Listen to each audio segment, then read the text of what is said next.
All right, everybody, we're back. We're back, and by we, I mean I. This is Film Tangent Podcast with Edward. Jake has officially quit the show, but we're still moving forward. If you hear a voice that sounds like Jake, it's really just me doing like my best Jake impression. See, look, I can sound like Jake. What an asshole I sound like. uh, Hang on, let me light this Gorillo. Well, we're back, everybody. Mm. Hear that sizzle? Hear that sizzle through the mic? It's not coming through. This is not becoming an ASMR of fire sounds. It's not coming. I can't hear it. Maybe you register it. So, we have returned, everybody. That's right. This is Edward impersonating Jake. That is right. And when I speak over myself, it's really just a talent of being able to speak over myself as I do an impersonation. Ventriloquism. Yeah, right. So, Edward, what's in the news, man? What's Well, in news? there's something going on, and forgive the typing that you're gonna hear, listener, and Jake, who is gonna edit this podcast. There's been like some news that Through I've me, been right? there's been some news that I've seen circulating, and it is that everything's going on with Rick and Morty, as we know. We spoke about it the podcast before last, so it's been a couple of weeks. And there's been some Rick and Morty news, and I'm looking it up right now, and like so many places are reporting this that it seems that it might actually be true. Because apparently Rick and Morty is gonna keep moving forward without Justin Roiland. But the most interesting of news that I've found, and I don't know if you've seen this, is that funnily enough, I'm looking at I'm looking at like news headlines. One of them is like Kotaku, and it says 8 comedies to watch if you like Rick and Morty. So maybe this is not the best time to be making, like if you like this, watch this about Rick and Morty. Yeah, probably not. But there's a bunch of articles just saying that Justin Roiland and Dan Harmon haven't spoken like for years, that apparently like years have passed, with Rick and Morty going on since they have like spoken to each other. So I guess they might have had Oh. like a falling out. And the other bit of news is that apparently creatively Justin Roiland had like no involvement in the show, quote unquote, for years. And that there's like staff that have not even met him. And that his involvement with the show over the past few years has completely been just voice acting, because he does like 20 characters or whatever it is. Wow. He's a Yeah, real goober, huh? yeah. But it's one of those things which is like, these are reports, which always leads me to believe, because it's like who stands to benefit from this? Who stands to benefit from like circulating these reports? Because we know that the show is gonna keep moving forward, and we know that Justin and Dan created the show, and as far as I understand, anyway, as far as I'm aware, like up to season 3, those guys were in speaking terms, So, I guess over the past seasons, like maybe 4 or 5, and I don't know, like I haven't seen that much of the show since we basically stopped watching it. Like I think Right. I've only seen the show up to season 4. So I guess Yeah. somewhere around season 4 they like stopped talking to each other. That's like what they're trying to imply. And that over the past few years, and I guess the past few seasons of the show, the Justin is not really that involved. But part of me wanted to play like devil's advocate with the whole thing. So I was just kind of like, okay, who stands to gain from this? And I was kind of like, maybe it's one of those situations where they're just saying that to kind of minimize the impact of him leaving the show, you know, and of maybe Right. like a mass exodus of the fan base, maybe. So they're just trying to Yeah. basically say, like, oh, he wasn't really all that involved. It's been years, where maybe 2 years down the line or like a year down the line, like Joe Rogan will invite Justin Roiland on the podcast And Justin Roiland would be like, they said all this stuff and it wasn't true. You know, I was there every day. I would bring cupcakes. I was on everybody's birthday. You know, maybe it will be one of those things where it's like, oh, they clearly made it up. Or maybe Yeah. it's actually true that he wasn't involved at all. But I don't know, man. Like, I don't know. I have no, like, you know, like, I don't really have that much knowledge of Justin Roiland as a person, you know. So I don't know what's true and what's not, and what's fact and what's fiction. The only thing that seems to be fact is the fact that he was seemingly a very shitty person in his personal life, at least to his loved ones. Yeah. Yeah. He seems like a complete douche. I mean, just reading like those text Yeah. No, messages reading those text and messages, all like, he that. seems like a complete douche. Yeah. You know what I was thinking of when you were saying that all the stuff they're saying about him? Hmm. I was thinking of the scene in Breaking Bad where Walter is and I'm gonna keep this spoiler free. He's sitting at the bar and he sees on TV Gretchen and Elliot, Hmm. the company that he co-founded with them talking, and they're kind of trying to do damage control, and they're Hmm. just like, yes, this is a little spoilery. Hmm. Um, so skip like 60 seconds ahead if you haven't seen Breaking Bad. Okay, so it's when he's sitting at the bar and he sees on TV they're on Charlie Rose and they're talking about him and he's like, "What was Walter White's contribution?" Hmm. And they're Hmm. like, "The company name. The company name. Hmm. That's it. His contribution begins and ends there." Like, it was like them I trying to remember that. I distance remember that. themselves. Yeah. Yeah. Yeah. This is what that kinda reminds me of too. Yeah. Just trying to cleanse themselves of like, "Yeah, we weren't around him because, he wasn't involved in the show. We weren't around him. We didn't know about any of Yeah. this." Because that's kind of like, because like, and like the foremost things for me to put forward is that I'm kind of just talking about this situation, just kind of like from a kind of like just trying to look at it from a bigger perspective kind of view. But I'm obviously we're not fucking defending Justin Roiland. We don't know that guy personally. Both Jake and I believe I speak for both of us. We've had a falling out with the show where we've both not seen the show for like years at this point, I think. Yeah. So it's really just me kind of seeing all the headlines. It's like inevitable. I go on Facebook or I go anywhere and it's like people sharing these headlines. And because of that, because of everybody that I'm basically friends with on social media, it's like some kind of, I mean, it's 80% of the people who I'm friends with on social media are people that we went to school with. Um, so it's just like a bunch of film news and television news. So because of that, I saw this and I was just kind of like, this is weird, because I was like, who stands to gain from distancing him from the show? And it's like, well, everybody stands to gain, but him. Yeah. Because it's implying that a person who created the show, because he created the show before the show existed.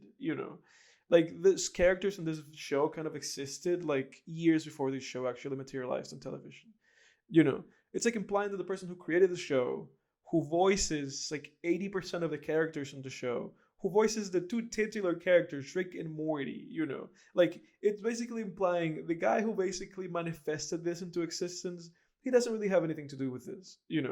And regardless of how shitty of a person a human being could be, whether it's Justin Roiland or whatever, it just feels kind of disingenuous to try to gain from that. You know what I'm saying?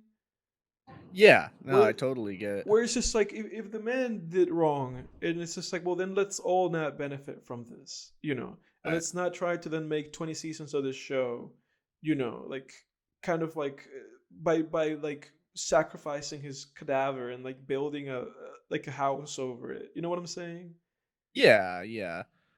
Kinda, and then so when you're in yeah, right, when you're Hmm. in season 20, saying something to the effect of, "Oh, see, this show was never really, Justin Roiland was never really a part of this Hmm. show." I mean, Hmm. because 80% of the show was without him, and yeah, no, I definitely get that. Yeah.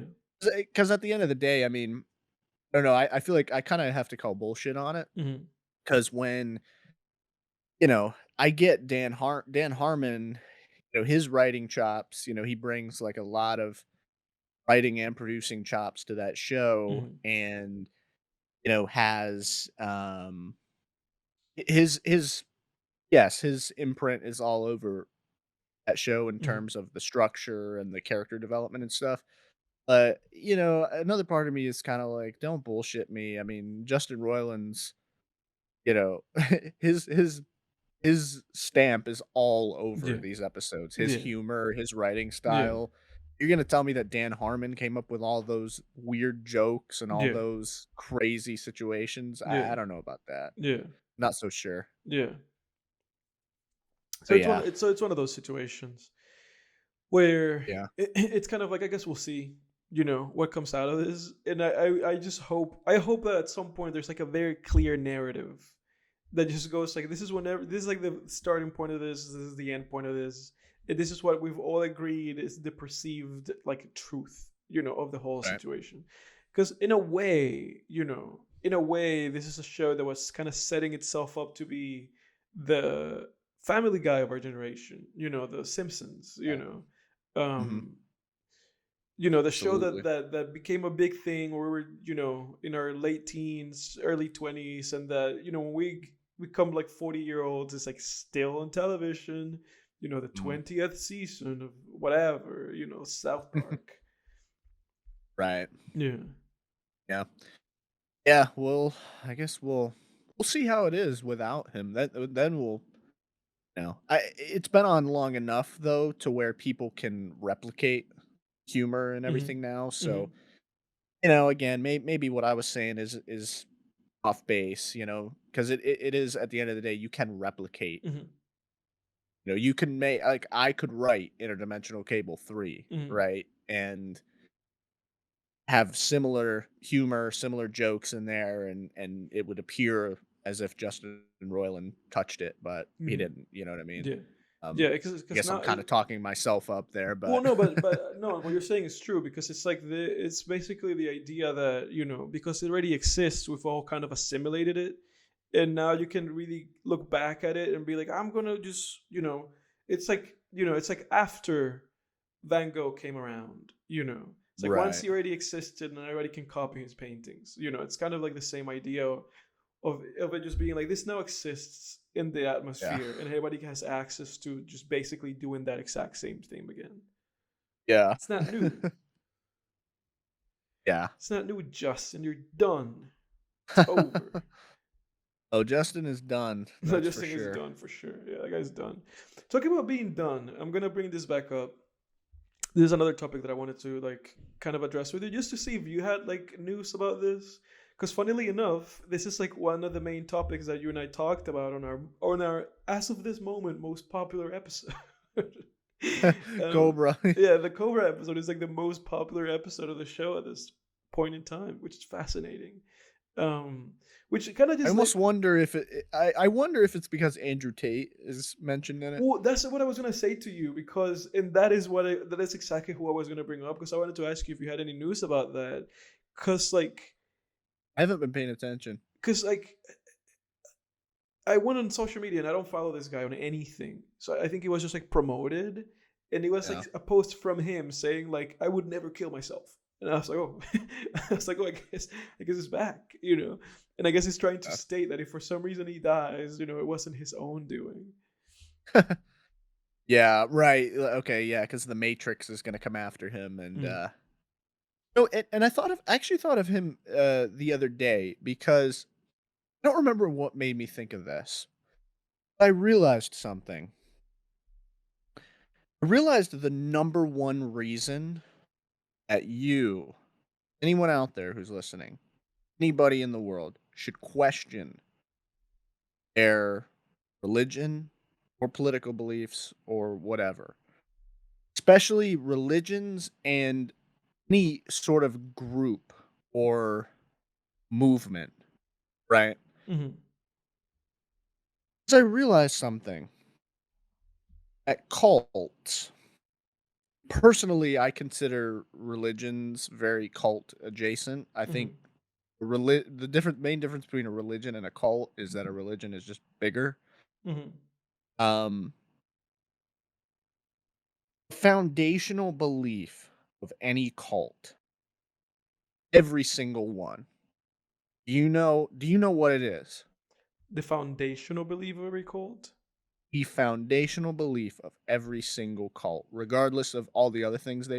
they believe one thing, and it is that everyone outside of said cult is doomed. Yeah. Oh, absolutely. Yeah. That is the number one thing to look out for. Any If at some movement, point somebody says that, if at some point that's like implied. yeah. Yeah.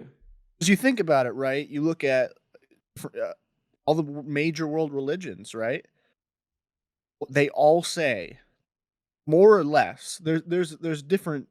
I'm not gonna. I'll concede that there's different sects of every major religion, right? That for example, every major religion that might back off on this a little bit.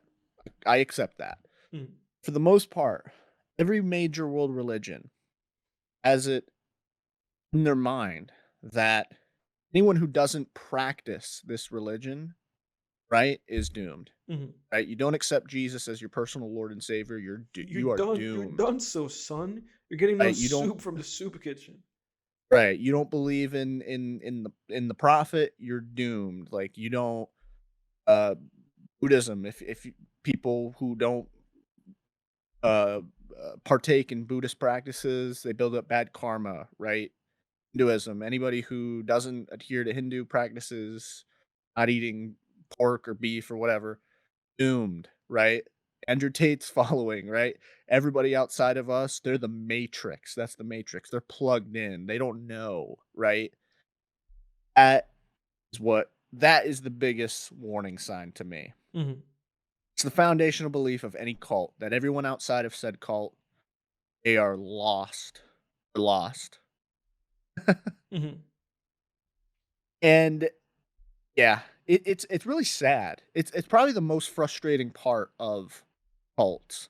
Like I recently rewatched season 5 of Game of Thrones, Hmm. and that's Yeah. where that Yeah. deals with I knew you were doing that because you sent me that Stannis thing. yeah, and that was that's the season where the High Sparrow is introduced. Yeah, that's right. And that's the you're just pissed off when you watch that season because you're like you know in the context of the show that these gods are probably not real. Yeah. Because during that same season, Jon Snow, or I think it's beginning of season 6 or whatever, he has that near death experience and he's or death experience. And No, he has a he death experience. He dies. yeah, and then he comes back to life, so it's not a spoiler for Well, anyone listening. no, it's still that's like Somewhat a that's like a huge somewhat. that's like a little bit of a huge spoiler because I remember when that happened. I was like actively following the show, you know, Yeah. and that was like Mhm. huge. That was a huge thing. Yeah. So, well, we could timestamp that. Yeah, So I'll timestamp it. So, I have a note for it.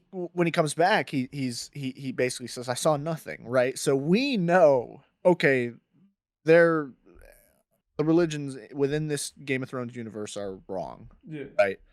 Um, we've been given that information from watching the show. So and so when the High Sparrow is like strutting around in his bare feet, Hmm. talking about everybody is accountable before the gods Hmm. and Mother's mercy, it's like, Hmm. dude, you're ugh, like, you're not right. Yeah. Your way is not the only Yeah. way. And that's what pisses me off the most. Anyway, that's kind of a side tangent, but No, that's what pisses me that off the most about Andrew Tate's movement yeah, too. yeah. Like everybody who follows him thinks that everybody else is just like a wuss, a pansy, and, Hmm. and, and you're just like, no, you guys are the ones who are brainwashed, not everybody else. Yeah, but that's kind of like the shitty thing about it, right? Because that's people have kind of a fascination with cults, and there's a bunch of documentaries about cults, there's a bunch of movies about cults, because there's something fascinating about kind of like the fragility of the human mind in time. Like when you catch a person, how you catch them, and kind of like the methodology, of how people become initiated into cults, or into stuff like Scientology, Mhm. Into, and again, anybody listening to this, don't try not to try not to get offended. If you're a Scientologist, I have nothing against Try. I have nothing against you. If you're a Scientologist, I promise. I'm like, I think it's pretty slim odds that a yeah, Scientologist is like, listening. I've never met one. yeah, neither have I. But like, if you're listening to this, enjoy the show. We're not trying to like I'm not trying to bash anybody, but it's like, there's like thousands, if not millions of people into these things. And it's like, how does it happen? Like, how, and the stuff with like, Manson, and like all these things, all these cults that just brainwash people. Yeah, And somehow, like, human beings have had to like get college degrees and just like learn how to basically deprogram a person. That's a thing. You have to yeah, deprogram a human being and show them like, hey, you're like in this cave where your thought process has like been like hijacked, and you're not thinking rationally anymore. yeah. um that's scary and it's fascinating. And it's funny that we're talking about this because that's something that we talked about last episode when we kind of started talking about like these horror movies, and we talked about Hereditary. And I told you, I was like, dude, if there's anything that fascinates me and scares me, it's like movies Mm. about cults. Yeah. Yeah, That was one of the better aspects of Midsommar, yeah. was, the whole witnessing the entire process Hmm. of her becoming part of this cult. No, yeah, that's commendable for sure. Yeah. Yeah, that's one thing that I thought the movie did really well, Hmm. even though I wasn't a fan of the movie. Hmm. Um, I didn't hate it or anything, but yeah, because you're absolutely right. because it seems like Arias had just kind of did his homework, just kind of did his homework around that one area. It's like, oh, how do people go about? How does this come about happening? But Yeah. I don't know. There's like so much. I have so much distaste for that movie, like so much distaste, and that's where the name Well, Arias had kind of like stuck to me. Obviously, that name came from Red Letter Media, but it was from the Red Letter Media episode where they reviewed this exact same movie that we're talking about, and I think that they had a lot of issues with it. That I have a lot of issues. Ultimately, I have a lot of issues with that fucking movie. yeah. And Yeah. I know he's doing like a movie with Joaquin, and they released a poster of it like a week ago. I think I wanted to like send that to you. I don't know if I did. I wanted to like send it to you, like the picture of it, because it's like Joaquin as like a man his age, a boy and an old man, and all three of them just look like Joaquin. So I guess there's some mental imagery trickery thing going on there where I guess he might Yeah. be playing all three versions of himself. I don't know. Yeah. But I hope he does Joaquin good because that's like gonna be the first movie Joaquin's been in since the Joker movie came out. Yeah. Well, and what's interesting, what to go back to what you were saying too about, you know, uh, way like cults bring people in. I mean, that is that is a big part of, churches. They Mm-hmm. bring in broken people, right? They bring in, former drug addicts. They bring in people who, not all the time, but that's a big part of churches. It's like, okay, you guys are broken, come in, the Lord will, take you in and fix you, and forgive you. And I'm not going to apologize for this is just my honest interpretation of these observations that I've had. Mm-hmm. I don't, if someone's religious and they're listening to it, and they get offended, so be it. That's just my honest interpretation of it. Mm-hmm. Um, and my plea moving forward, like my plea, I urge people, anyone out there who, if you're part of a movement that thinks that everyone else outside of that movement is just lost or off their rocker or off base, beware. You may be in a cult. Like you may be in a cult. Yeah. Um, I because think it's the people. I think people foundational just need to. belief of all of them. I mean, even Charles, you mentioned Manson. Mm-hmm. If I could just sneak this in real quick, you Mm-hmm. mentioned Manson. look at any interview with Manson that they've had after the crimes were committed. He talks down to every interview. He acts like every interviewer that he speaks with, he talks to them as if they're the biggest idiot that ever walked the earth. Hmm. They're so below him. He tells them, "Oh man, I travel in worlds you can't even Yeah, dream yeah, of. yeah, You yeah. know, That's right. I'm in the spirit world, Yeah, man. that's You know, right. you're low. You're a lowly creature. You know, I Hmm. mean, it's right there in his thought process. Hmm.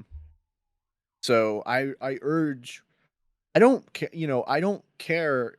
You know, that's the thing. If you know, it's one thing to believe in a higher power or believe in spiritual, you know, a spirit world or spirits or have a spiritual side, but it's another thing to think that everyone else who doesn't believe the way you do is just fucked, you know. Hmm. That is where you're really entering cult territory. Hmm. So like, beware of that, Yeah, folks. yeah, I urge you. yeah. No, and you're right. Ultimately, for me, it's like that thing where I was just like, I just kind of want to meet people where they're at, you know. But the funny thing about that is that a lot of the time when you talk to people or when you see this like documentaries about these kind of things, it's always like, they always get people at their lowest, it's Yeah. always like, oh, I was going through this, that, and the other thing, Mhm. because they always kind of need something to start with, like they can't just like grab some rando off the street and talk to them like, oh, everything's going great in my life, I just got a promotion. Yeah. I have a whole month of vacation. I'm gonna start, I'm going, it's like they can't just like, you can't walk up to somebody A whose life is month of just going vacation. they can't talk to somebody whose life is just going great, and it'll be amazing. And obviously this is already information that's already out there, but it'll be great to kind of see which countries these kind of things are like the most effective at, and I'm not talking about like, like mass religion, because everybody in the world is like, the biggest religion in the world is like, Christianity. So it's like, if we put that to the side and we acknowledge that the Christians won, and it's like, oh, you guys won, you guys got everybody, but it's like the other stuff, the stuff are outside of that. I would like to know like the places where those things are like the most effective, like, oh Mm. man, like Scientology is really effective here, which it sounds to me like a lot of these things are like really effective for some reason in California. At least a lot of movies that are like cult based are based in California. Yeah, yeah. Yeah. Well, and that's the thing too, because what's interesting about what you said about taking in broken people is because so I was watching this video recently, the YouTube channel Savage Books. He does a lot of really interesting writing analysis videos. He has a lot of videos on BoJack Horseman. He has a lot of videos on The Boys. He has a lot of videos on a lot of stuff. Um, But he was talking about the show The Boys, and he was talking about Homelander's character arc and really breaking down how they did it. And he went through and talked about how in a character arc, at least certain types of character arcs, you take the character's traits, right? So like different traits that they have, internal traits and fears and wants and desires and all that. And you just attack those and until they're destroyed, and then you build up these new traits, Hmm. right? And so the cults come in when all of those traits have been destroyed by like some tragedy or drug addiction or whatever. And then they have sort of a blank canvas in a way. Hmm. Um they come in the middle of the character arc and build up what they want to. Hmm. But yeah, that stuff's interesting. Yeah. Um in other movie news, and was that okay, was that all you wanted to say about, Tate, by the way? Yeah, yeah. Because no, for me, it was like I just wanted to know where you were coming from. Because Yeah. because since you were the one who brought this up in that episode, I was like, oh, maybe Oh, Jake yeah. knows what's going on with this. Because I have no idea what's going on with that. But the Oh, fact yeah. that him saying like I will not commit suicide came up on like my feed, I was like, I guess this guy's active again. Yeah. But I've not heard Like, like, again yeah. yeah. I was just gonna say, again, like, that's him trying to basically say, "Oh, the powers that be are gonna come, you know, the Matrix is gonna get me," Mhm. kill me and all that. But Hmm. it all it does is strengthen the cult, because the cult is like, yeah, yeah, yeah, that's right. They're gonna attack. Just like, I mean, the Christians did it. They were, "Oh my god, the Christian leaders were burnt at the stake. They were Yeah. attacked and Well, yeah, because persecuted, but you they create. prevailed for Yeah, truth," no, you know? you create like a martyr, and Yeah. that's the funny thing with that guy, that it's just like, the best thing that could happen is for to not make that guy into a martyr. The best thing that could No. happen is just to let him be, and then for him just to fade into oblivion, Yeah, on his because then own. right, because then he's right if Yeah, if something if something happens, happens to him, then he's real right. bad happens to him. But Yeah, even so, even if he gets put in prison, that could be martyrdom. yeah, So it's tough, man. It really is. It's so weird, these levels of thought and being yeah, that we're always just constantly, like, just maneuvering. hmm, It's weird, man. yeah, yeah, But yeah, no, I fell off that story, to be honest. yeah, I have to kind of catch up and see what's going on yeah, there. And I feel there's one thing I regret. I feel like I may have made some very overly confident statements on our last podcast about him and whether he hmm, was guilty or not. hmm, I do want to stress that I'm trying to remain agnostic on it. Even though I don't like the guy, I still want to remain objective on it hmm, and not totally 100% assume that he did all that stuff yeah, until there's like really good evidence. yeah. No, I have 'Cause nothing. there's pretty good evidence, Yeah, but yeah, it also just seemed, again, the verdict hasn't been made, so yeah, I need to remain agnostic about it. I don't want to be hypocritical because I am a skeptic yeah. uh, by nature. Yeah. No, I have nothing to say about that guy. I mean, he just seems like a real he just seems like a real bum to me. That's really all. Yeah. That's really that's really where my opinion of that guy ends and begins. Like, he just seems like a clown, and funny that funny that these clown characters just keep coming up and keep like really influencing like people and their thoughts. Because I remember Yeah. seeing that guy and I was like, oh, this guy's a clown. Like, even the way he speaks, it's like it just demands like no it just demands like no further thought than just the thought of like, oh, this guy's a clown. And he has kind of a lisp, and he looks like he spits when he talks.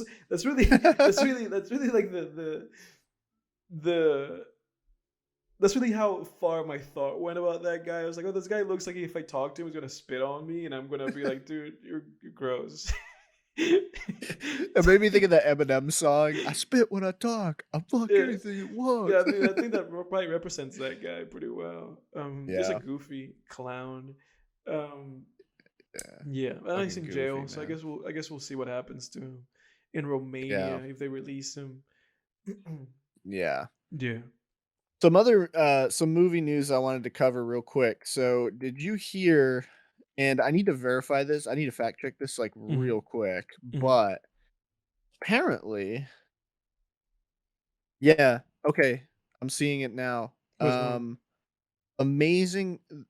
So, apparently they want to do an Amazing Spider-Man 3 with Andrew Garfield. And Really? the news is that Tom Hardy's Venom may be the antagonist. That'd be great. Yeah, that'd be great. I'll watch that. Yeah, yeah. So that'll be interesting. I always thought, what the hell? Like, you're doing this whole Sony universe with Morbius Hmm. and Venom and stuff. The pool is looking really thin Hmm. because all they have are these villains. So you might as well combine and just say, Yeah. yeah, Amazing Spider-Man was part of this universe the Yeah, whole no, time, and just do that. especially if they're giving themselves just like a little bit of like meta freedom, where they Yeah, basically say like, okay, technically we have three Spider-Mans that exist. right. Raimi expressed that he wants to come back to the franchise, that he feels like there's another one in there. And funnily enough, Andrew Garfield has stated that he wants to come back to the franchise. So it seems like everybody's like down for that. I think Kristen Dunst, I think she's down for it.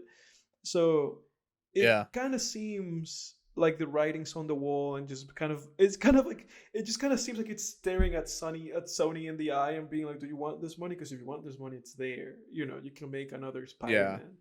Um, Oh yeah. And And I mean, especially after No Way Home, people are gonna go see oh that. yeah, absolutely. Oh, absolutely. If anything has kind of like rated people for it, anything, it's that, And if they just kind of move forward with the thought of like, okay, Marvel has Tom Holland and they have that Spider-Man, you know. And but we still have the Amazing Spider-Man and we still have the Tobey Maguire Spider-Man.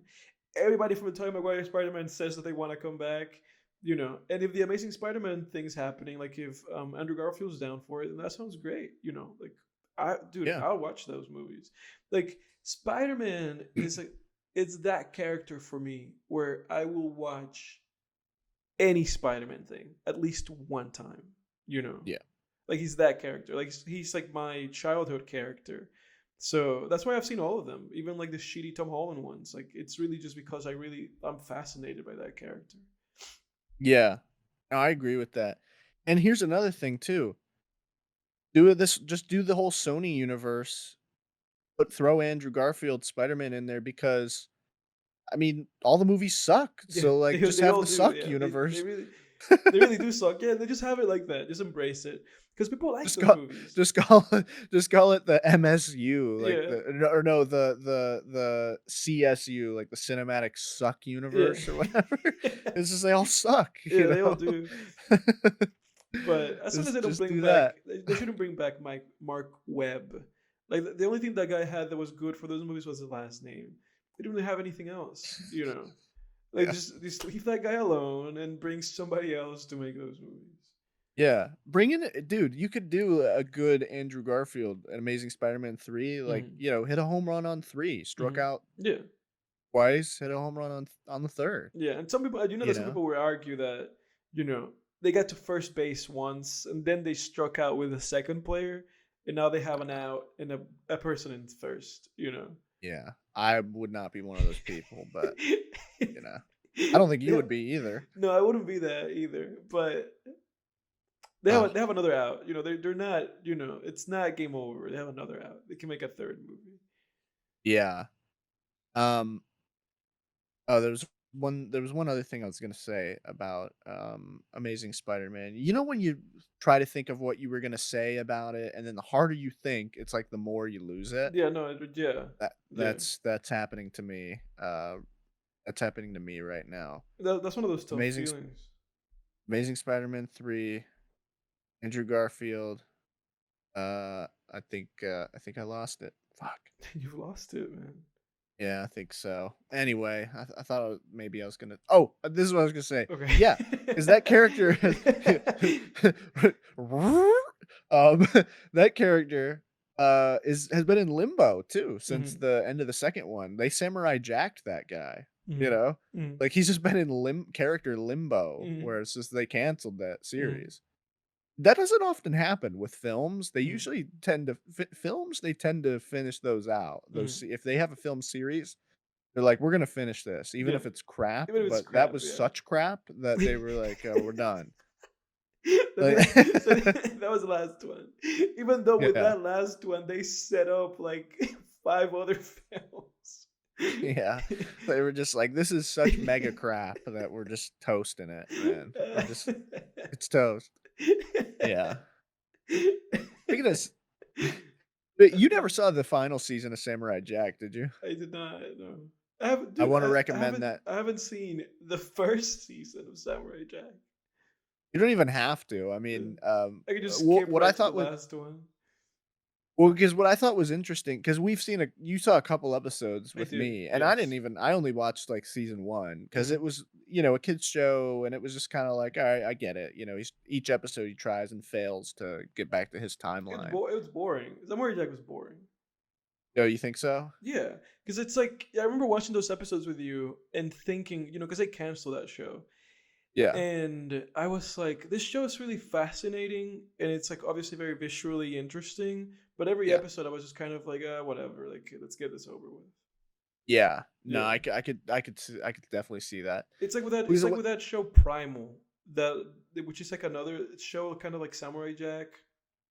Yeah, I couldn't get through that either. I couldn't get through that. I watched like the first episode, and I was like, all right, neat. This is neat, and I never went back to it.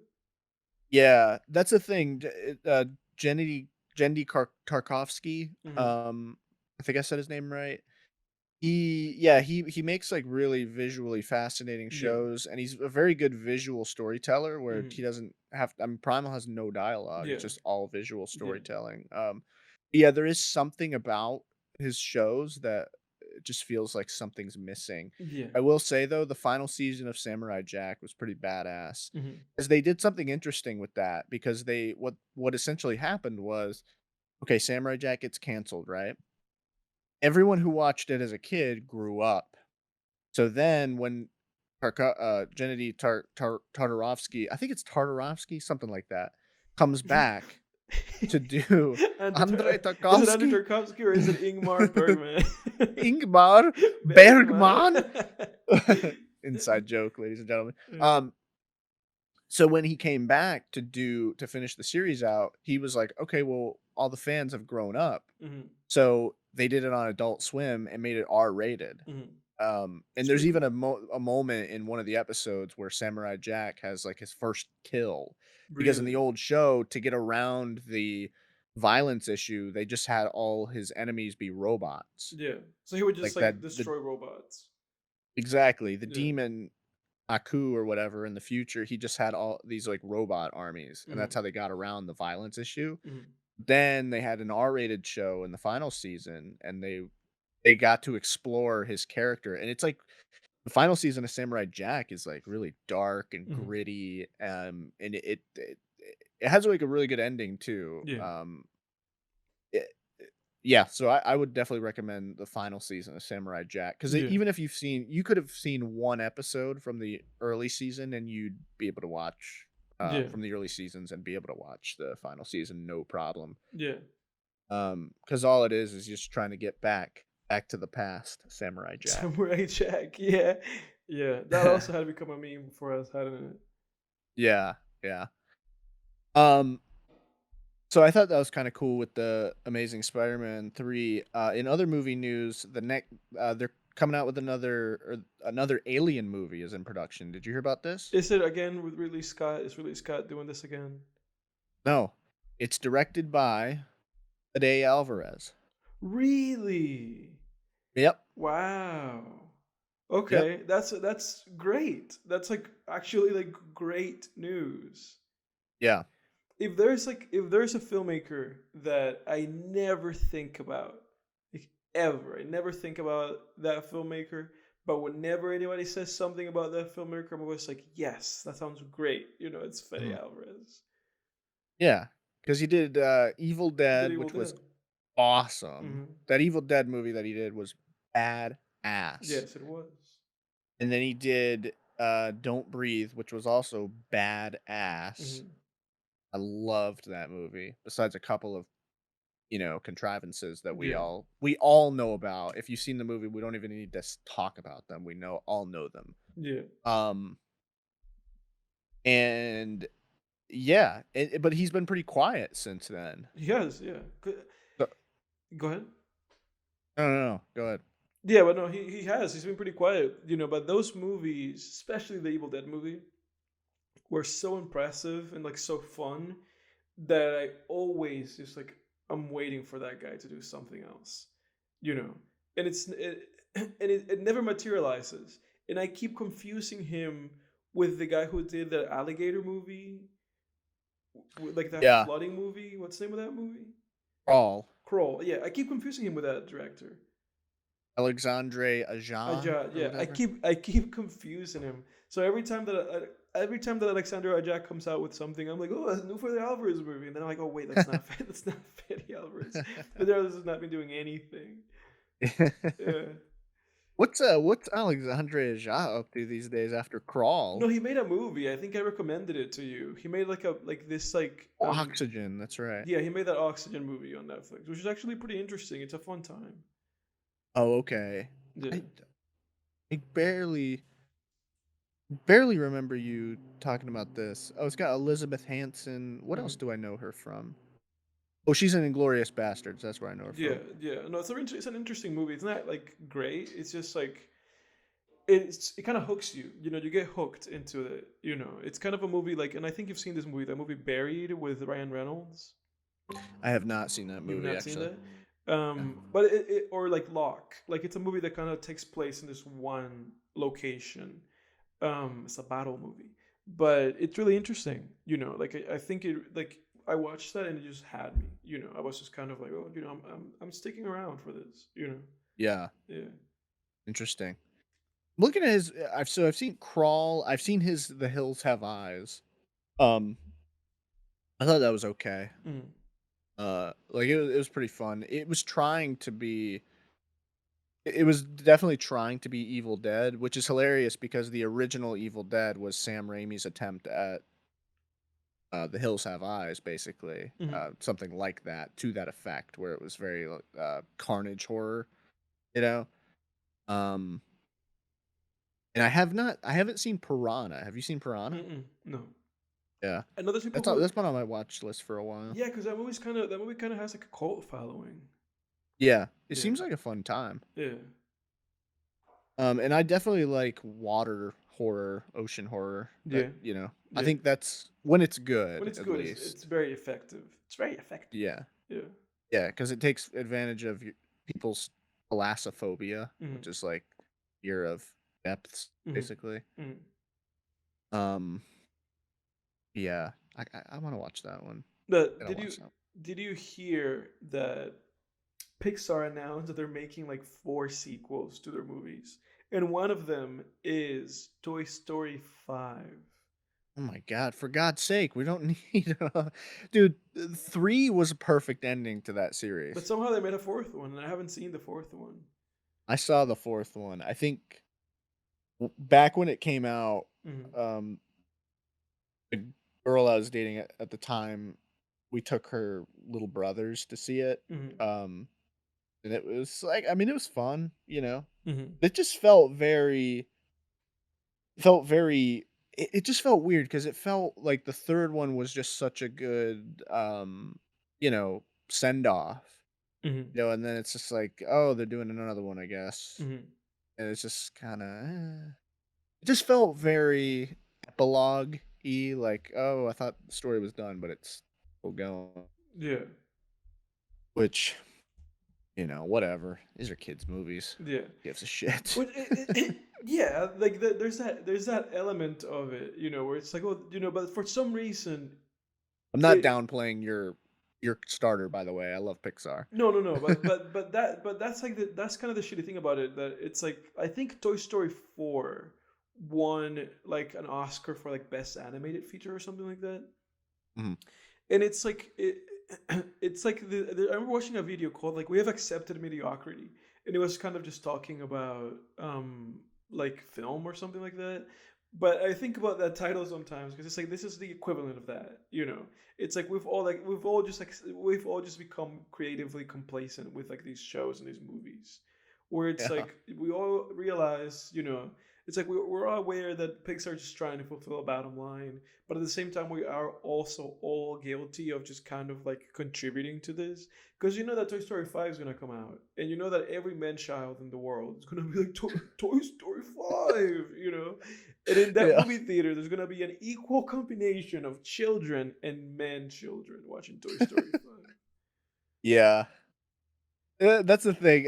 My rule is, unless, I have like in this the uh in the,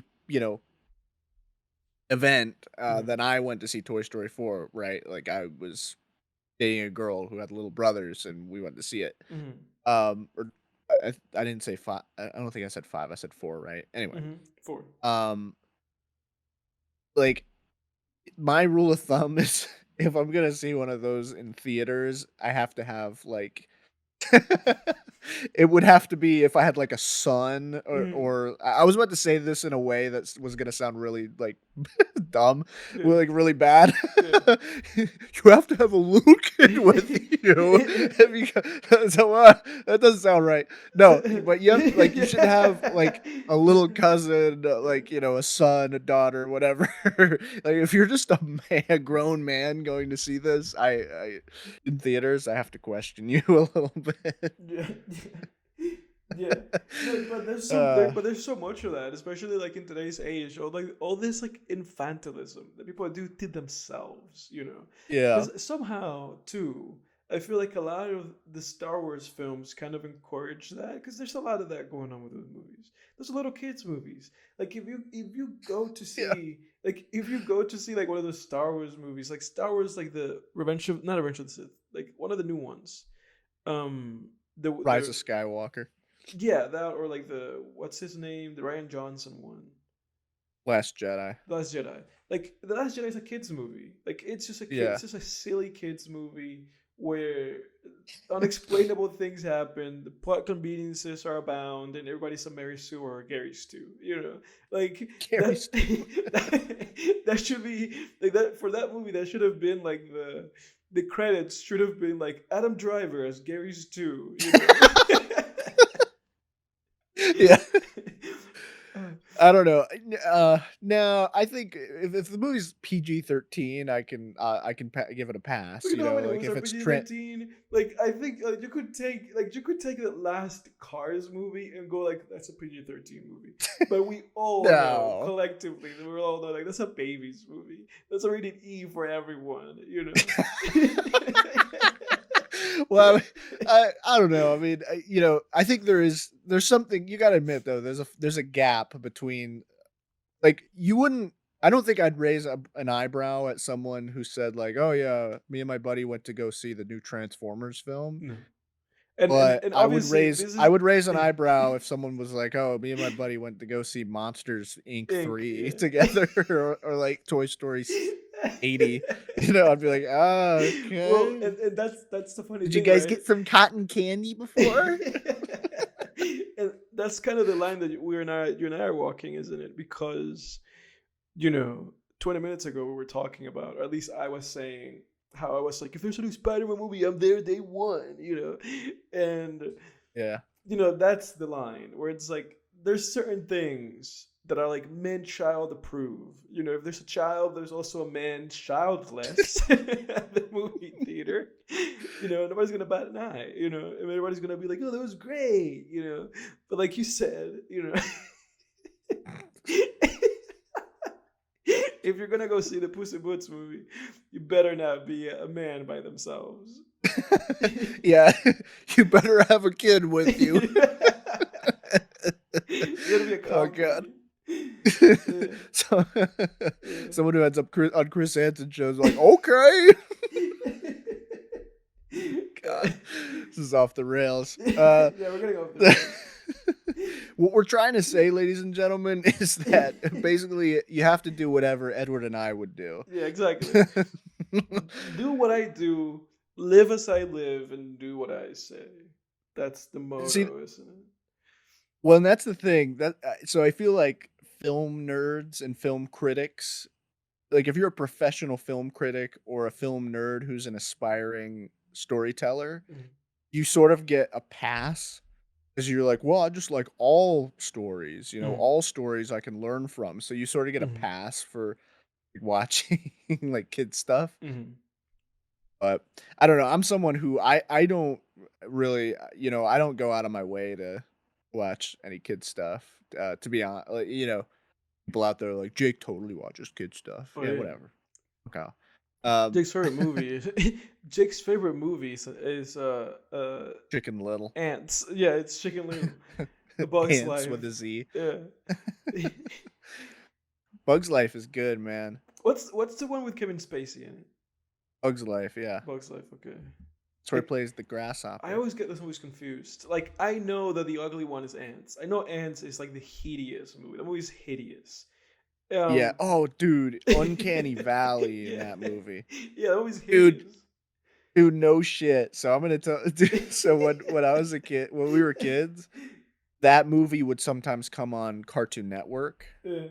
Because Cartoon Network would start. They started. I remember back in the day, they started like syndicating famous like big movies Mhm. and running them. They'd have like a night where they'd run, this famous animated film or that famous comedy film or whatever. Mhm.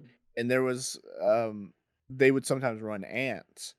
And dude, no shit. There was a part where like the ant climbs out of the hill Yeah. and like looks out and there's like this close up on his face Yeah. as he like looks out at like the backyard that they're all in. Yeah. Yeah. And he's like, "Oh my gosh, wow, what a view." And then it's like this close up on his face. And I guess it was like an uncanny valley for her. But she when we were little kids, she was like, "I don't like that ant. I don't like that shot of the ant." Really? And she was telling me like she had I'm pretty sure she was saying she had nightmares and shit Nightmares. about the ant and ants. Yeah. Yeah. Traumatizing. We have what studio made that? Was that like DreamWorks that made that? Yeah, I believe so. Traumatizing kids, man. Those Is ugly Dream ass ants. Yeah, because DreamWorks and Pixar just had 2 of everything for a Hmm. while. They had like the same thing. Hmm. Like it was like, "Oh, Ants and Bugs Life," and then there was, Madagascar and The Wild or what no, that's both DreamWorks. Yeah, I think that might be both DreamWorks or like Or something no, like no, that. The Wild was something else. Alright, It well, was now I something just don't else. even Madagascar was DreamWorks, but I think the other one was something else. yeah, so now I just don't even know what I'm talking At about. some point, DreamWorks had Shrek. I don't know what that was in relation to. Yeah. Shrek kind of seems like it exists on its own. You know Shrek, what's weird? like Shrek When just I kind of saw feels like it just manifested into existence. Oh, no, here we are talking about Thanos again. Here we I mean, go. Shrek. Here we go again. Here we go again with Shrek. Here we go again with Thanos. Here we go again with Infinity War. Yeah. What's the Shrek is one of those weird Shrek is such a weird movie franchise when you look at it, because it's just so adult. Yeah, It's so adult, it's so filthy. it And is. when you watch those movies, when you go back, I mean, they're talking I mean, they're the dude, they're talking they're at one point Puss in Boots calls Donkey an ass. Mhm, They're saying like, "Oh, I'm sexy, this and mhm, that." Shrek's talking about wiping his ass, like, with ogre leaves, like, dude, that mhm. freaking franchise was so raunchy But it was for for a kid's kids. It was series. a kids movie. It was so yeah, Yeah.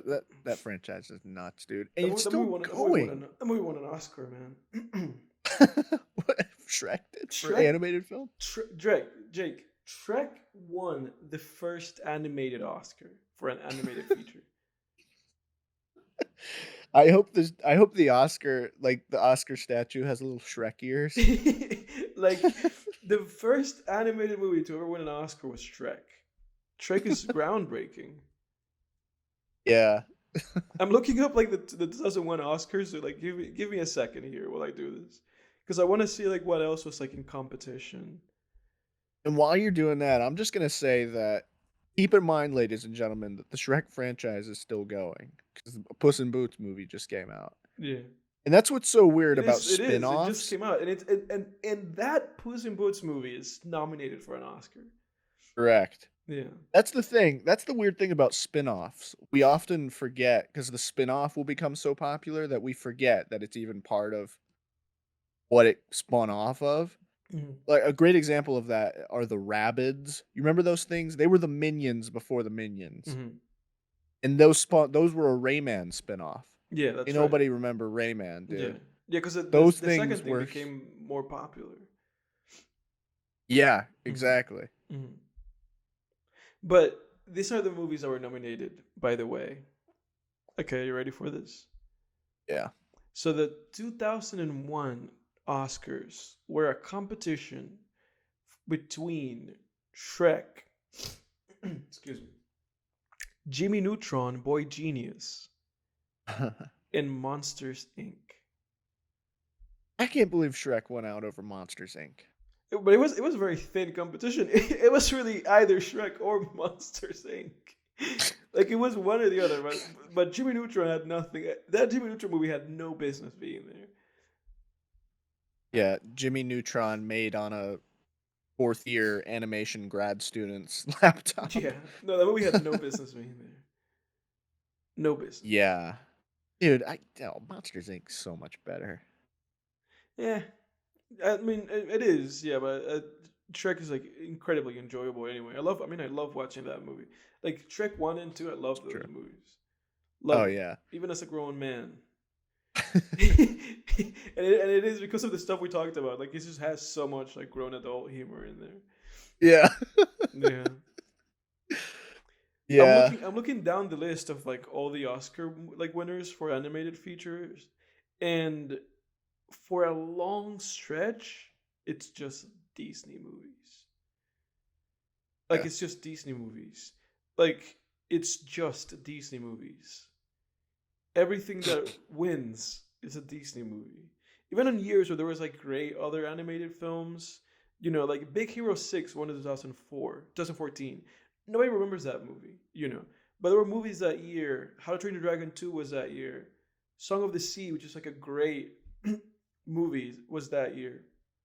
And The Tale of Princess Kaguya, like the last Isao Takahata movie, it was that year. And Big Hero 6 won. And I don't think anybody remembers Big Hero 6. I never even see anybody mentioning that movie. I've seen like a little No. bit of that movie, and like half an hour into that movie, I was like, this is dumb. And I just stopped watching. Like, it's just some You generic, like, YMS'd it. yeah, no, why am I, yeah, yeah, that should become a thing, because I was in me editing last week's podcast.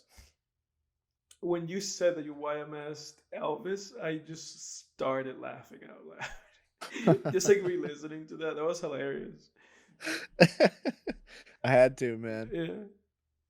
Yeah, I mean, dude, How to Train Your Dragon, that whole series is a darling of writing students Mm-hmm. and writers. Mm-hmm. Writers love that series. Yeah, How to Train Apparently, Your Dragon is I've pretty only good. seen yeah, I saw the first one a long time ago. I was like I was a little kid and I never Mm-hmm. saw any of the sequels. Um I don't know, maybe I need to have kids so I can watch these So you can movies. start watching these like animated kids movies. Yeah. Yeah. Yeah. Any contenders out there want to start a family, hit me up. We'll be able to watch DreamWorks and Disney movies you have to, again. you have to create a Craigslist ad. Want to watch kids movies. Yeah, Who wants to have please. a kid with me? Yeah, please. There's a lot of like creepy, like weird Craigslist ads like that. I think Yeah. I think there's like pages. I think there's like Reddit pages that just dedicate themselves to like posting those. Just people finding these like weird posts. Yeah. I mean, dude, people are degenerates out there, They are. man.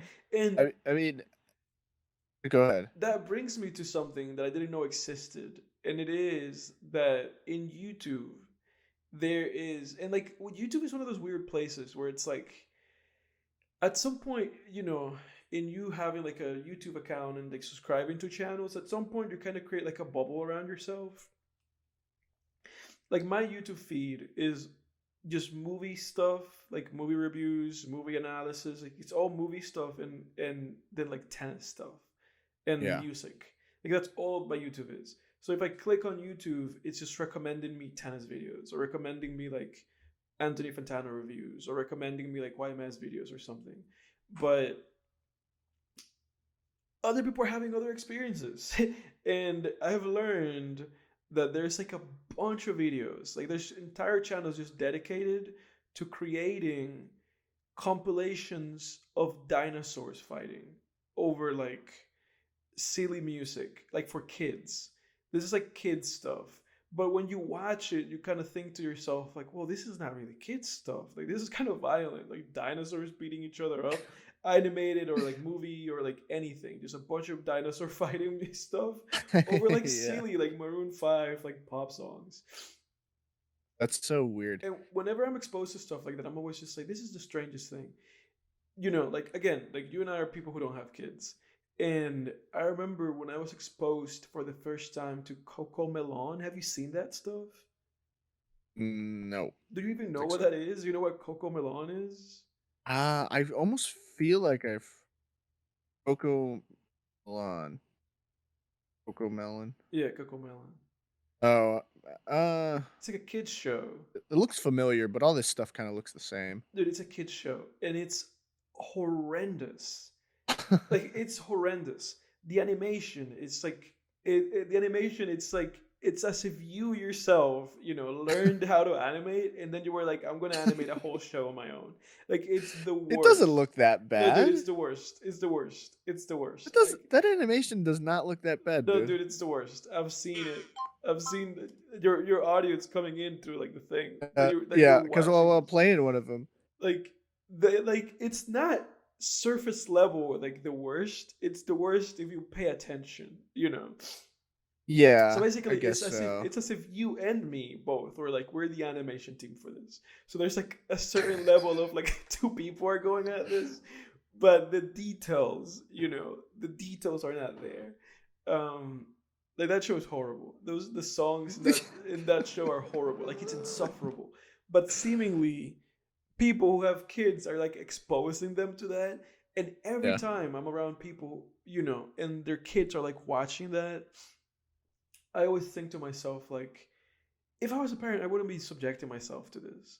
Like, I wouldn't be subjecting myself to having this like on all day, just this songs and this horrible animation. Like, it would make me like just want to like I was like, I have to do something. Like, I just have to break the television. We have to become nomads or something.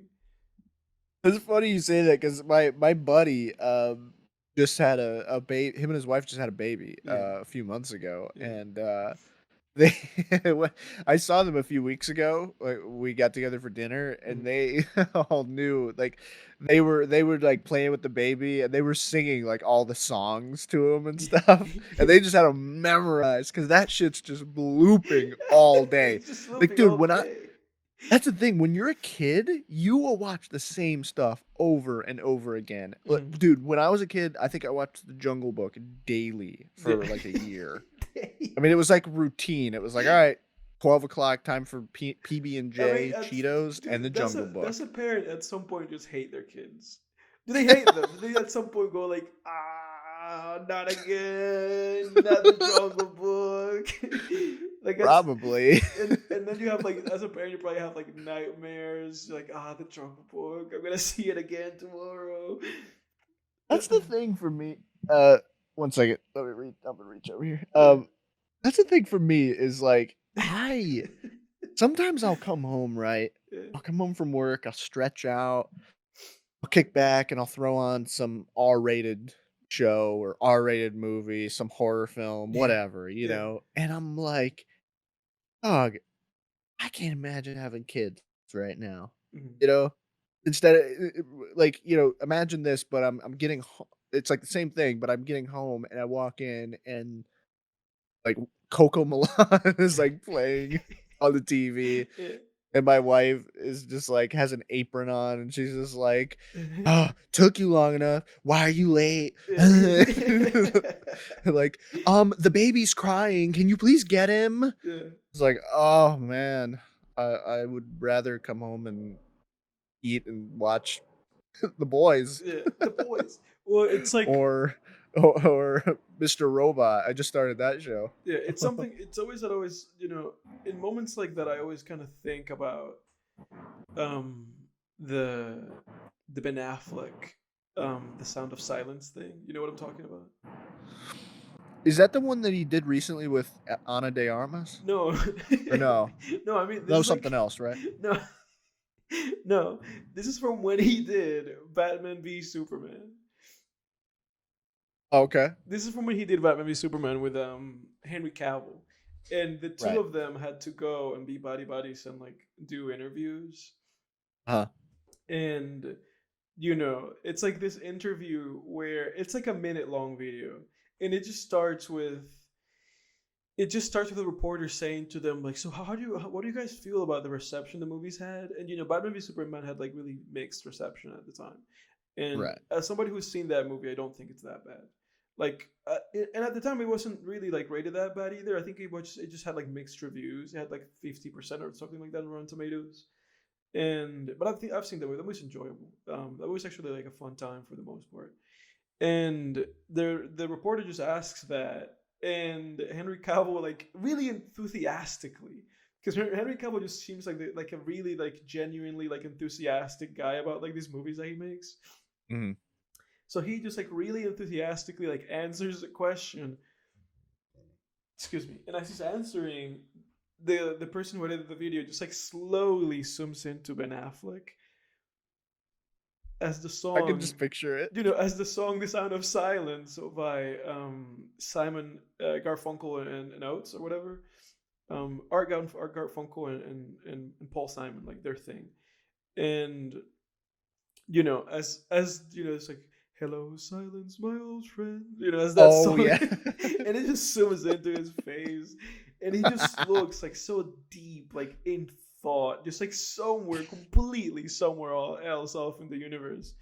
Um, yeah, that's the thing that came to mind as we were talking about Well, I had a moment like that. I remember when and I won't say the young lady's name, but I had this girlfriend a while ago, that. Hmm. years ago now, who, you know, she was in her mind, it was set. She was like, okay, me and this guy are gonna get married and have a family. Yeah. And I remember we were sitting in her car and she was berating me about something stupid.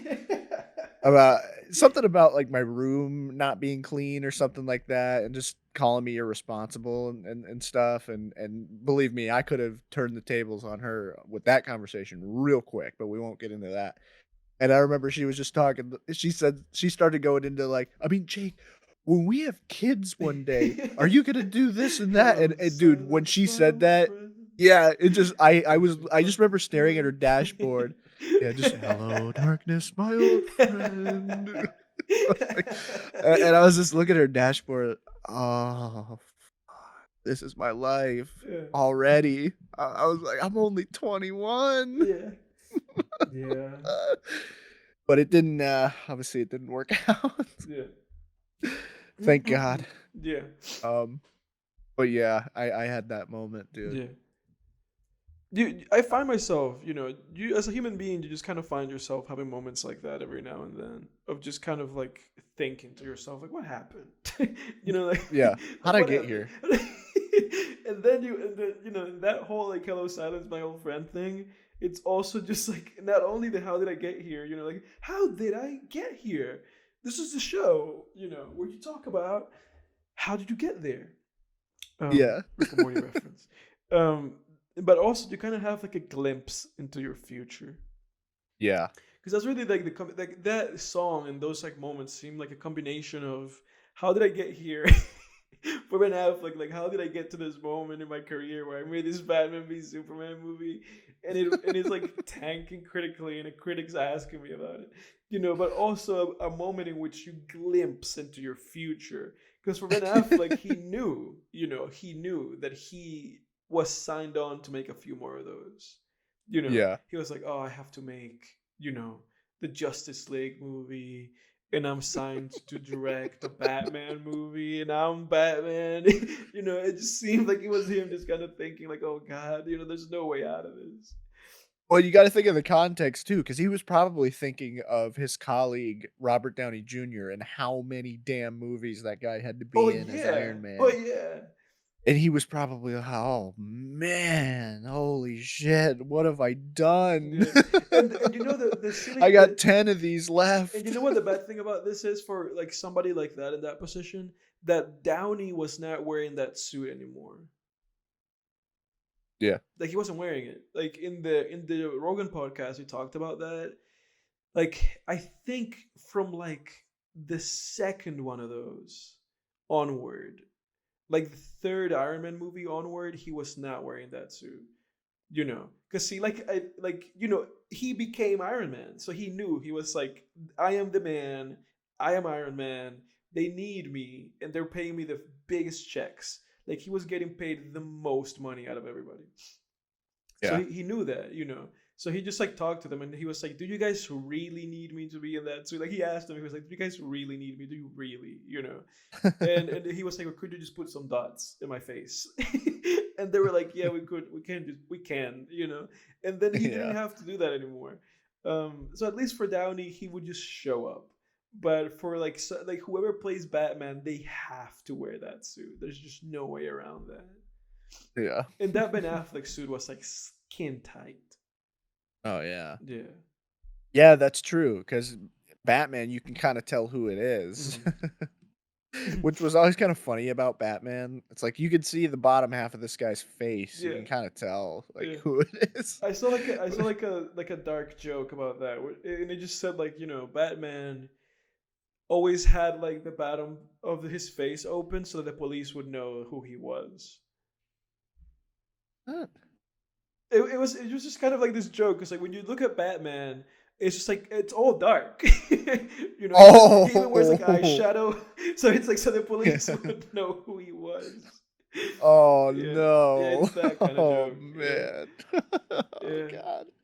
Oh, that's rough, man. yeah. Oh god. It's rough but true, It's true. unfortunately. Um yeah. Um let me think. What you got, man? What have you been consuming this week, sir? Nothing at all.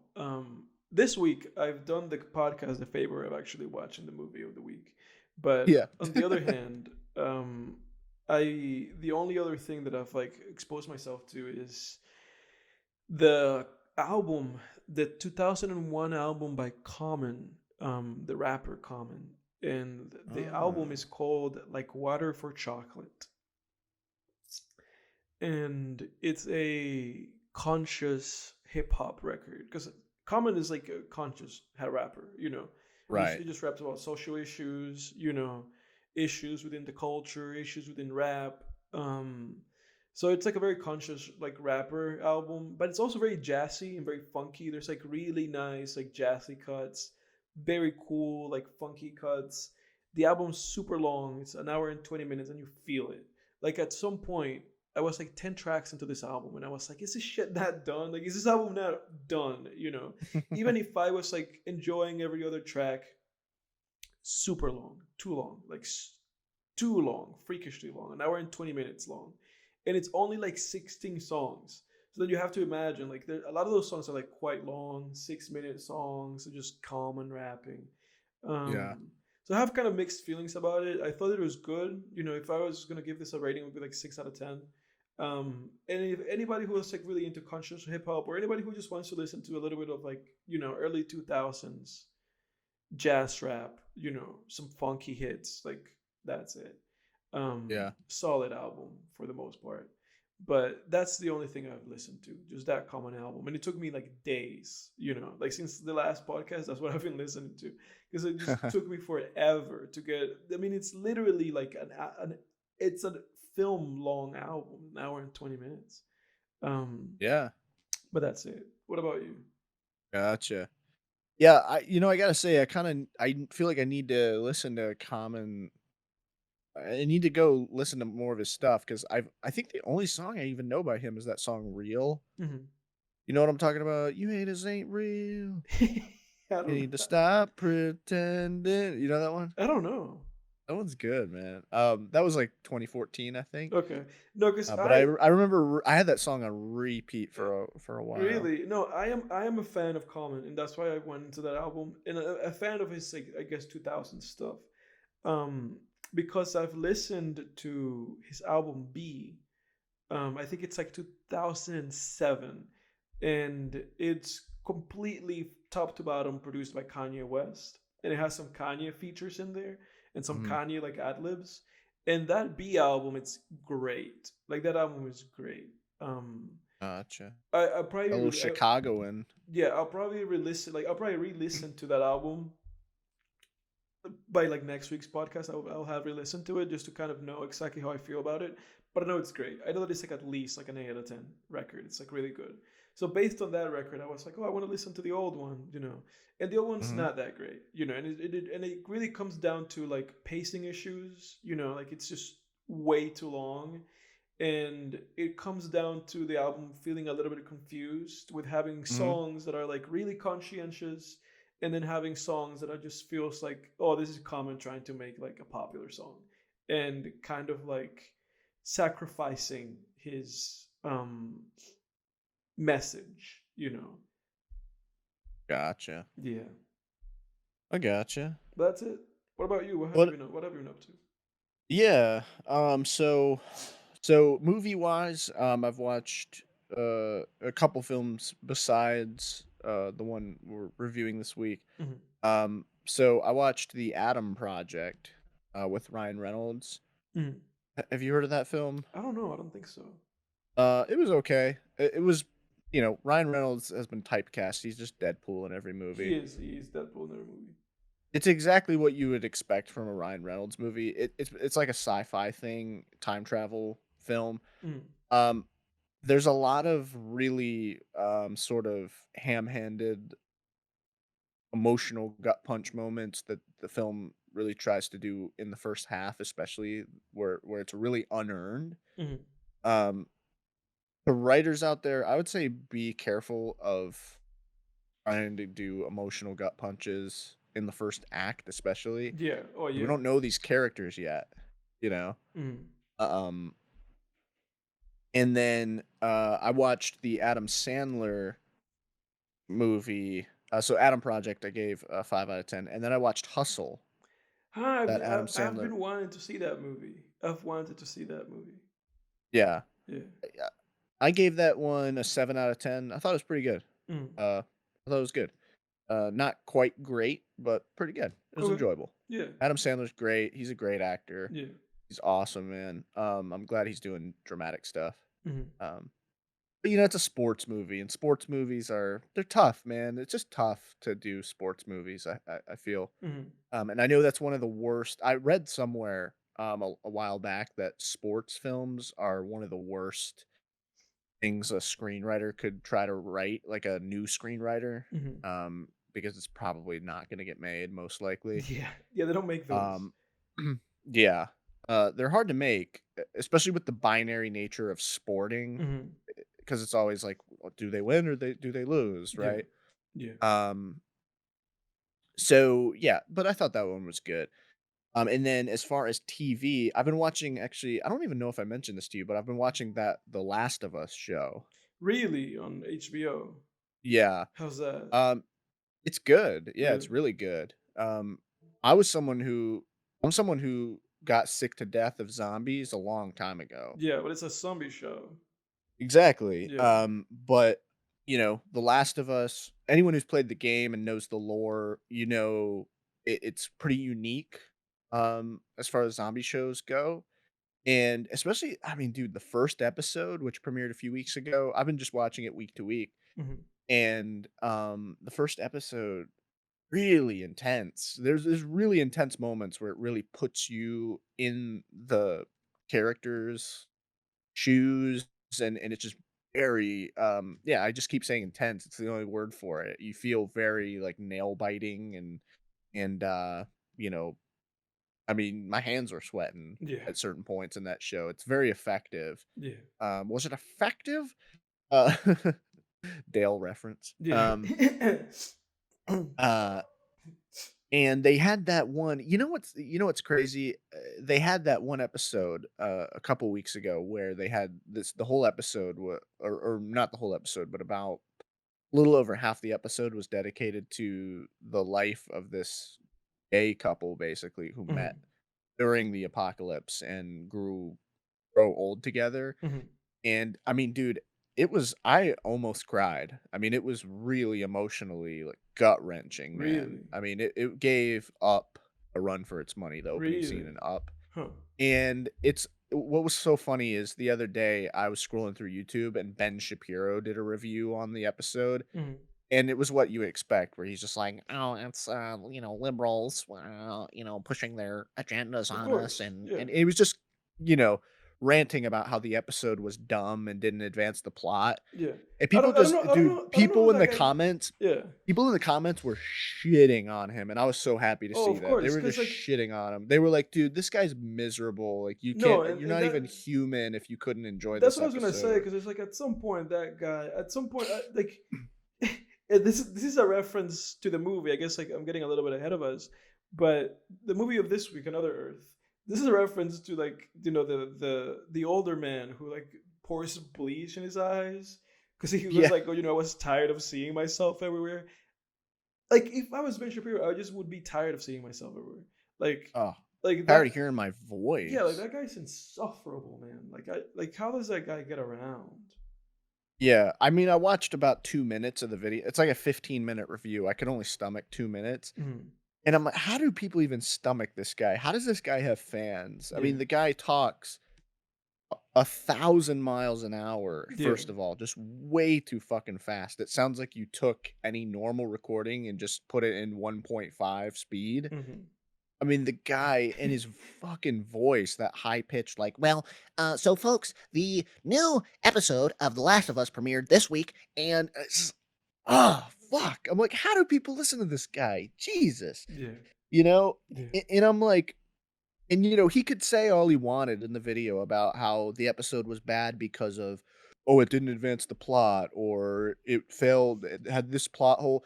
Dude, Ben, shut the fuck up. We all know why you didn't like it. Yeah. Okay, we know you don't like homosexuals. Yeah. We know you don't, we know you don't stand for the progressive vision of the world where Hmm. people accept each other. Just admit it, dude. All right? It'll feel better. You'll feel better about yourself, Yeah. okay? I mean, Ben, dude, he had a rapper on his show and he tried to make the case that rap wasn't real music. Hmm. And I'm like, dude, you're so fucking racist Yeah. that you're going to take the primary black genre and try to say that on a technical level, it's actually not really even music. No, It's like, that dude, no, that guy. go fuck No, yourself, there's man. something wrong with that guy. There's something wrong with that guy. Yeah, it's like he's trying to push this sort of like racist, homophobic sort of worldview without saying it. Hmm. And he's really clever about hiding it, but I Hmm. don't, you know, and conservatives can say all they want. Oh, you're just another crazy liberal that's charging everybody with racism and sexism. It's like, no, but I can Yeah. catch whiffs of it, you Yeah. know? I'm not fucking stupid. Yeah. I can sniff it out, Yeah. you know? Just because the person's not overtly saying it, you can sniff it out, Yeah. Absolutely. you know? And the guy Absolutely. stinks of Yeah. No. No. Absolutely. 100%. it. But anyway, enough about him. I think The Last of Us is really good so far. I hope it stays. I'll give it a go, So especially because I really like that actor from Game of Thrones. I forget what his name is. Pascal, Pedro Pedro Pascal. Pascal. Yeah, yeah. I really Yeah. like him. I really like that guy. Yeah. Yeah, I do too. Um He's on the up, man. I mean, he's in everything these yeah. He days. is. He is on the up and up. He is. And then I mentioned this briefly, but I started the show Mr. Robot. Mm. Have you heard of this I show? have, yes, with Yeah. Rami Malek. Mm-hmm. Mm-hmm. I'm a huge, you know me, I'm a huge cyberpunk fan. Mm-hmm. And this show is very much the RoboCop brand of cyberpunk, where it's very soft. You know, it's not overtly like there's no flying cars or anything like that. It sort of looks like our world. It's Mm-hmm. sort of a near future cyberpunk, Mm-hmm. but it actually is a contemporary piece. So it takes place sort of in an alternate timeline in the present day. It's actually not as far as I can tell. Um, yeah, no, because now that I'm remembering it too, the first season premiered in 2015, and there's Yeah. a scene where he's actually typing on the computer. He's like a hacker, and he's looking at someone's social media account, and something they posted recently is dated 2015. Mm-hmm. So it's actually a contemporary show. It's not even futuristic, but it's sort of like an alternate timeline Mm-hmm.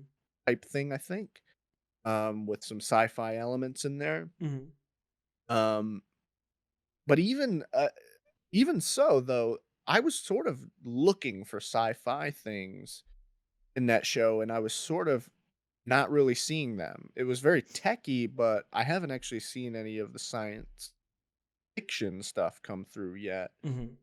So it's interesting. Is Mr. Robot a sci-fi show? Is it a Am I sci-fi show? stupid? I thought. I It is thought. a sci-fi show. Really, I thought that it was just kind of like a drama, like social commentary thing. Oh, it says Mr. Robot. Okay, this article says Mr. Robot goes full sci-fi right before the series finale. Okay, Okay. gotcha.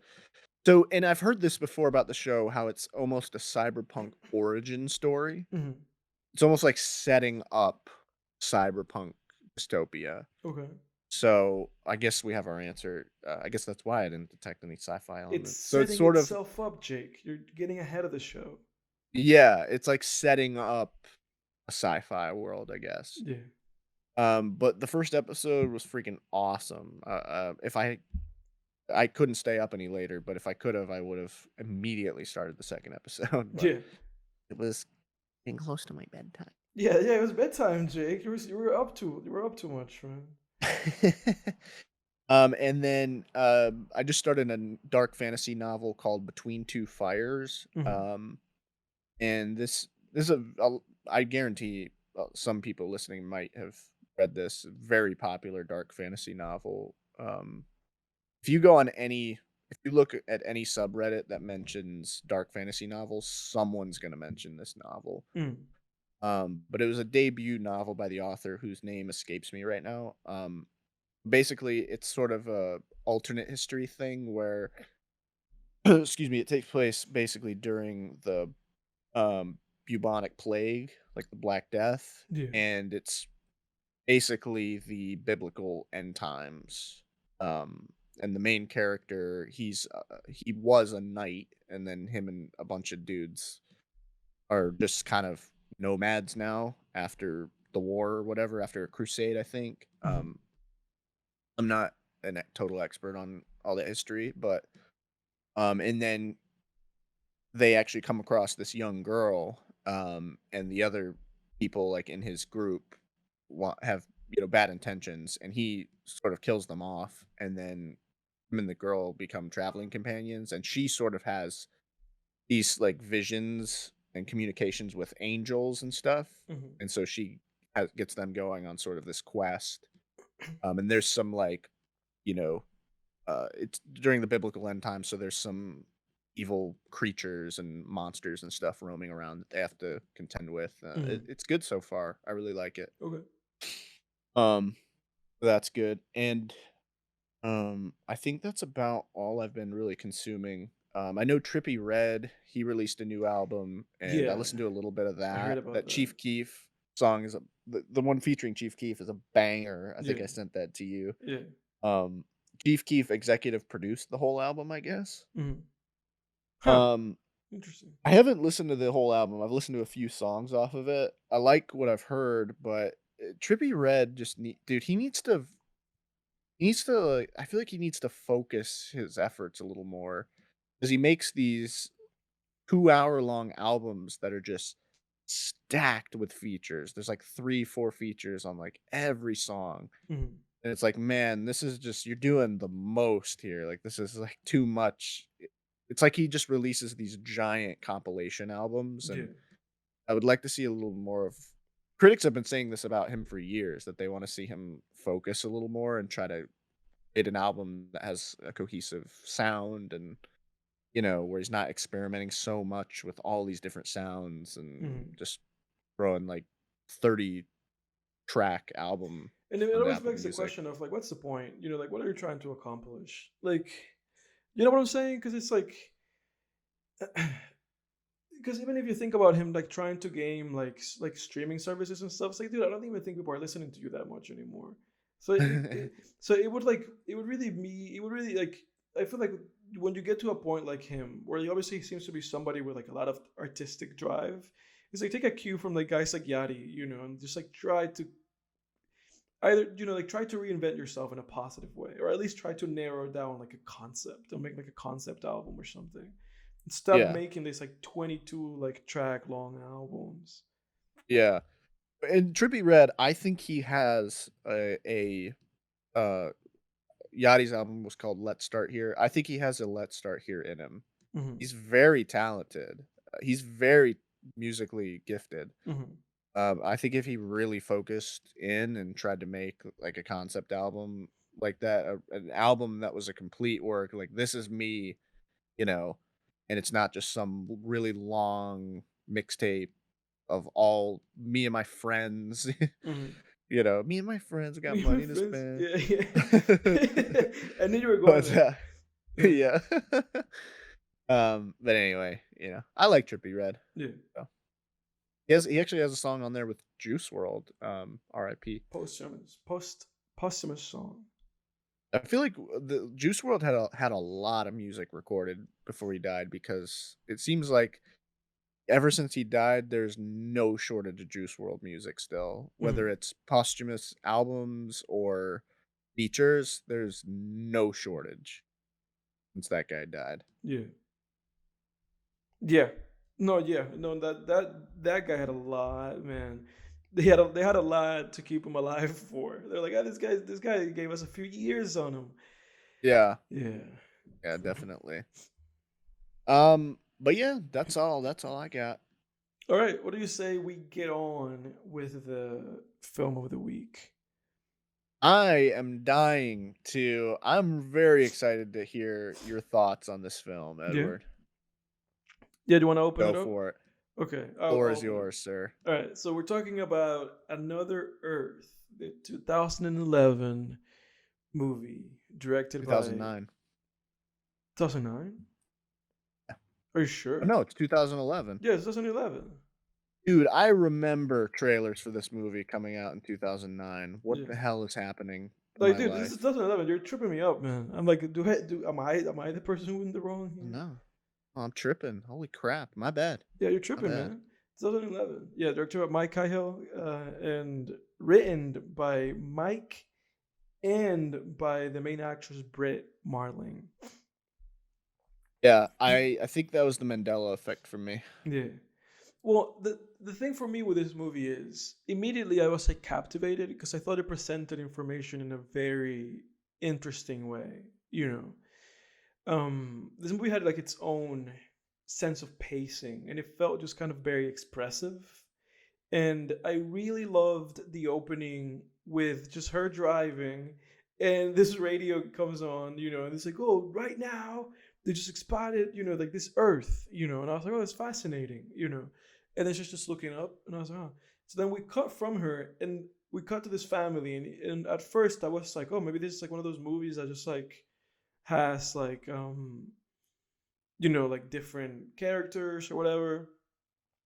And Yeah. like a minute in, I was like, "Oh no, a car crash is not going to happen." I was like, "They're setting a car crash up," like Yeah. because it was like very evident. Like the dialogue was very evident. Like, "Oh, we're sticking with our son," and then and my wife has another kid in her belly, and so I was like, "A car crash is happening." But I thought it was gonna be one of those like, "Oh, we're gonna, it was gonna be a green light, and I'm gonna go forward, and the car's gonna crash into me." And I knew the girl was gonna crash into them because she was looking away, and when she was looking up like that, I was like, this girl's probably gonna get in a car crash. And then we cut away from her, and I was like, oh, I guess not. And then it was like, oh, actually, she is. And then we had that like over um, bird's eye view angle of the crash, and I really liked that. Even though the crash was like, okay, I know the crash is happening. Yeah. I don't think the movie was trying to be like, oh, this is unpredictable because it obviously showed us like her irresponsibly driving. Um, but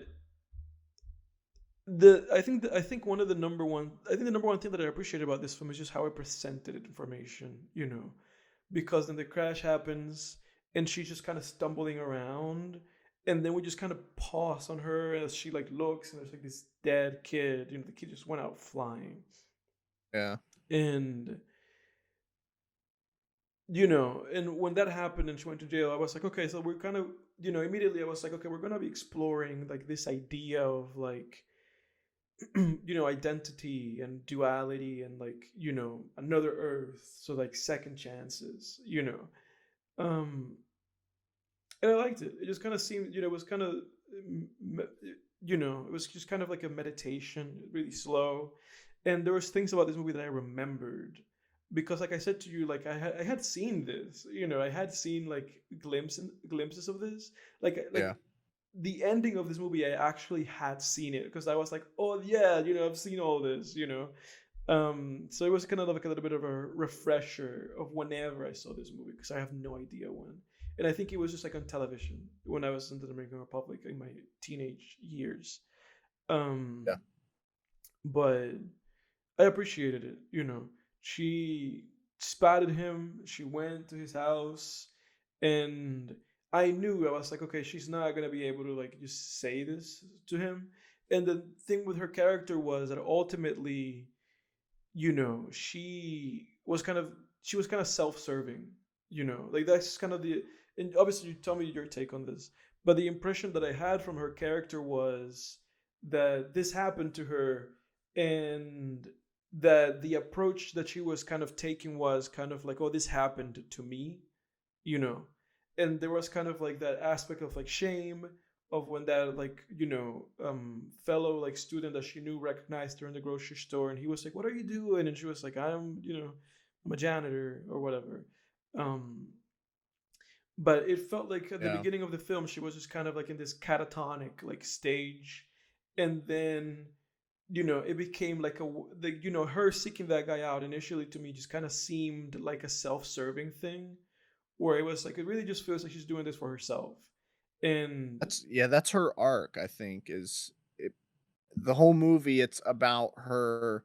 She even says it toward the end of the mhm, movie. She's like, "Sometimes I wonder if it's for him, and then other times I wonder if it's just to deal the only way to, handle what I've done," mhm, you know? mhm, And that's her arc, I think, yeah, is when she makes to jump ahead for a second, when she mhm. makes that final decision, an act of true Yeah, selflessness where exactly. she's like, "I'm gonna give him another chance, Yeah, and no, not exactly. myself." Because by that point in the movie, that was she was like a very unlikable character, you know. Yeah. At least for me, because at the end of the day, it's like you feel bad for somebody, but at the same time, it's like, well, you cost this, Like the only person to feel bad here for is like the guy, because like you destroyed his life, Like nothing really happened to you other than the fact that you had to go to jail for 4 years, and you know what I'm saying, like Yeah. if we just And look now at it, you're lying to him, yeah, you're making him he fell in love with her yeah, too, yeah, and you're allowing him to live this lie of yeah, sleeping with the person who killed his family exactly. by accident, but Exactly. Like if killed his if we family. put everything into perspective, like that's a very unlikable character because everything Yeah. is just like very self-serving, and and you feel bad for this guy because then when she tells him like, oh, I killed your family, then you just kind of have to realize that all that's dawning in this person's head, like this person was like hating this other person for killing their family, and at the same time it's like, oh, now but this person's been in your house and like getting involved with you, and everything has escalated to this point, and it was like really messed up. um Yeah. and like you He even said, said after they slept together, he was talking about yeah, he how was he just talking about it. wanted to would just wanna kill her, like, if he saw her. Yeah. So, like you said, and then she gets like this like trip to go to the second Earth. And it's like, well, that's like really self-serving still. Like it just seems like you've done everything for yourself. Like it just feels like everything's been for you. There's no penitence, you're not trying to make the world better or anything like that. And as you said, that was kind of like the conclusion of it, where it was just like, okay, I'm just gonna give this to this other person and give them the possibility of having like a second shot, at their life that I took away from them. Um, so that was interesting. That was interesting. I liked the movie. I thought there was the appropriate length. It's only an hour and a half. I thought that if Mm. it had been anything longer than that, it would have like really dragged. Yeah. And yeah, it was just interesting. Interesting setup, interesting main character. And I even Yeah. liked her brother by the end because her brother initially was like, this guy's kind of an asshole. And then by the end, I really kind of understood where his character was coming from because he was like, oh, he's just her little brother. And, and in him pointing out, like, you better write to me this time. In him pointing that out, it kind of addresses like, oh, he really sees her just as like some selfish asshole, whom was probably like not in contact with him before the accident happened. While after the accident happened, it just kind of seemed like she was like really, not. It just kind of always seemed like she was not participating in this family. And Mhm. by the end of the movie, I saw her brother as kind of just being like a victim, and just kind of like being like actually like a decent guy who just says maybe not the greatest things every now and Yeah. then. Yeah, no, that's a good reading, I think. I, um, I love this movie, man. Yeah, yeah. Um, it's I think it's a criminally underrated movie. Mhm. And I think the fact that this film has 66 or something percent on Rotten Tomatoes, but a movie like Knives Out has, 99 or Mhm. something, it's just I don't know, man. I just don't know what to say. about that, you know? Mhm. Um, I really don't because I watch a movie like this and I'm like, just feel like it's one of the most thought provoking, powerful films that I've ever seen. Mhm. And I'm not saying, I think not everything's for everyone, right? But Right. I just I don't know, man. I just don't. I feel like it should be way higher regard. I really Mhm. do. Um, all that being said, I love one thing that struck me watching it this time was just how great the opening of the film is. It is great. Shot at Jupiter. Yeah. I love the way, the brilliant manner in which this film weaves the science fiction elements and the space stuff in with the very human story. It does Mhm. it effortlessly. Mhm. It's this like soft sci-fi sort of Yeah, story. like if it reminds me of something in that execution, it's like her, like that movie. Yeah. Yeah. Exactly. Yeah, no, I agree with you, definitely. Um yeah, and I just feel the whole movie makes me want to it makes me want to study space, honestly. Like while I was Mhm. watching it, I was like this makes me want to have a telescope and look up at the stars, Right. and Well, and something that do I also astronomy. appreciated, something that I appreciated about the film was that it just never tried to explain itself, you know. And I Yeah. think that's kind of where I think that's kind of something that you're hitting at, and that's something that I appreciate about like her too, which is that at no point it's going like, well, this is how we got here, and this is the science, you know. It's like it's just presenting you with like a place. It's just saying like this is the world, you know.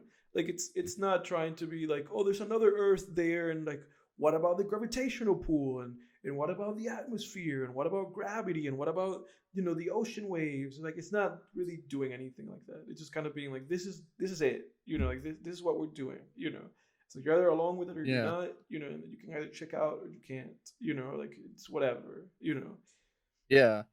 The whole other Earth thing might actually seem sort of fantastical to people who don't know a lot about science, but it might seem almost like a fantasy thing, but it's actually very like a lot of great sci-fi films. It's actually rooted very deeply in science, or at Mhm, least certain, not what we know necessarily, but certain scientific hypotheses. mhm. So everyone's heard of the multiverse. Right. This is sort of there's another theory though, or another hypothesis rather, that is not as well known as the multiverse, but is just another attempt at explaining the universe, and it Mhm, is the idea that the universe might be infinite. mhm, Um and in an infinite universe, there would be infinite Earths, infinite U's. mhm. And So now it's this is the the part of the idea. podcast where we bring back Rick and Morty. Yeah, and this is the Yeah, part of the podcast where we bring the other me and the other you on. yeah, yeah. Um, eh, and the idea is sort of that one of these other infinite Earths was pulled into our gravitational pull. Mhm, Um, which I thought was just such a great idea, and it was just such a great way to use actual, at least scientific, hypotheses mhm, and incorporate them into a sci-fi film. mhm, And I just love how this film just effortlessly incorporates science fiction into its story. mhm, And I love that opening scene, dude. That opening shot of Jupiter and how she, her opening narration and talking about how, that picture's nice, but it wasn't until I saw in rapid succession that, I really thought it was stunning, and then it does the little music that it has, that little soundtrack, and then mhm, it shows this Jupiter with all the gases like moving and mhm. stuff, Yeah, yeah, and all that. Oh, yeah. I thought that was great. I just love that little opening. Mhm, And I love this oh man, and I love all those different scenes, those different little montages that they do where with that guy, that scientist guy where he's mhm, narrating sort of, mhm, and they're just taking those sort of news clips and stuff where he's philosophizing, a mhm, little bit and talking about, um Perhaps the greatest mystery is ourselves, and just talking about that.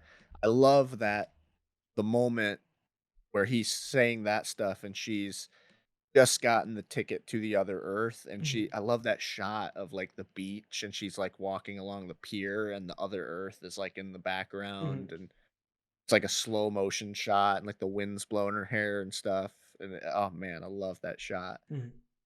This movie just has such a great sense of wonder.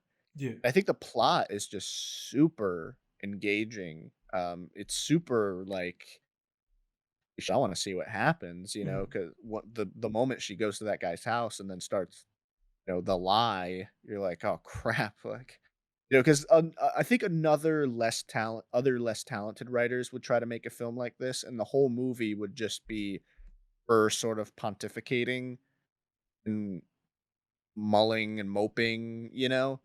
and it would have been like, that was not so great." Right.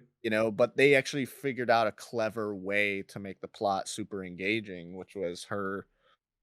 I see another film, maybe on another Earth, of I see another alternate version of this film Mhm. where some like recent film grad writes this movie, and the whole movie is just her like, again, like pontificating and trying to reconnect with her family and trying talking to therapists about what she's done, and Yeah.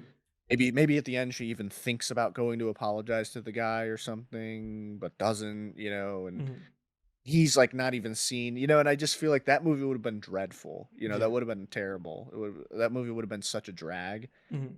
but this, whole idea of her going to his house, and doing this whole lie thing where she just tries, um, basically undercover to make his life better, Mhm. you know? Not only was it so it's like a great plot, it's a great inciting incident when that happens because 'cause you're just like, "Well, shit, is she gonna tell him? Mhm. When will she tell Yeah. him? When's this gonna happen? What's she going to tell him?" Yeah. You know? Like, all these questions, it just begets questions. You're just Mhm. like, "Oh, shit," and that's why we care about stories, right? Yes. Is because we start asking questions that we need answers to now, Mhm. Um, not only that, but the plot that plot that whole storyline is so great too, because I love how you actually start to wonder during that, well, maybe is what she's doing all bad, because then you start to and your heart just melts when you start to see this guy start to dress himself and groom himself and go outside again Yeah. and Exactly. stop Exactly. drinking. You're just like, "Oh, man, this is nice," and but it's all built on this lie. So again, it's like conflicting emotions. You're Right. conflicted. If you can Right. get an audience member or a reader to be conflicted, and that's actually a great one of the best pieces of advice that I heard about writing novels is every page you can create tension on every page by having on every page conflicting emotions within your character's mind. Mhm.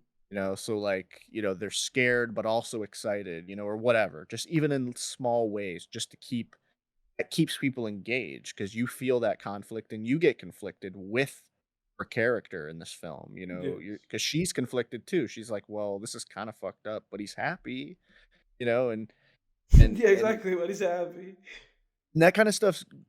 That sort of writing is at its best when there's really just no clear answer. Mhm. 'Cause you have to think about it and you have to sort it out Sort it in your out. mind. Yeah. Yeah. Um, ah, yeah, and it's so I love this film. Um, everybody I feel like everybody has sort of that indie film that they love, that they just think is, like, so awesome and so deep and everything, and this is mine. This one's This is mine, your probably. film. Yeah, Yes. this is my shoestring budget indie film. Yeah. This movie was made for 100 grand. Mhm. And that's one of the, so there's a couple negatives of this film for me. That's one of them is at certain points the lack of budget really starts to show, Yeah. especially during certain scenes where they're in the house and just like the lighting, just the way the camera's moving, it looks very film student-y. Mhm. At certain points where it's almost to the point where it's almost like, man, I can just see the film student behind the camera like moving it, you Yeah, know? no, no. It's like very much like first film at a low budget, you know. And like a lot of the Yeah. trivia about it is just that, you know, they filmed it like like their like her parents' house was like the filmmaker's mother's house, you know. Mhm. Like it was at his town that he grew up with. Like it's like very much like a this is my first film and I did it like in a shoestring budget, you know. Yeah. Yeah. Yeah, which, hey, props to them. Which Um, the guy apparently he was making $100 a day for this movie. $100 a day? Hmm. What do you mean for this movie? Like he got paid. He's the main actor, and Oh, he the was main just yeah, actor. he was just paying him $100. Oh, yeah, So he and that was guy was in Lost. yeah no, so he was working like he was working for scale as they say. It was just like he was just doing the movie and like making money just to eat basically. Yeah, because this guy was, I mean, he was like a major character in the show Lost. Hmm. Um, that's what someone told me anyway. Yeah. I'd have to verify that, but, um, yeah, so he was not, like, a first-time actor by No, any no, means. he was big. He was the biggest person involved in this movie. He probably like Yeah. him being involved probably allowed them to like get some like budget for this. Right, right. Yeah. Yeah. Um, so that's one negative. The only big negative, not big negative, but kind of a negative for me was the whole thing with the janitor. Hmm. That stuff was a little weird for me.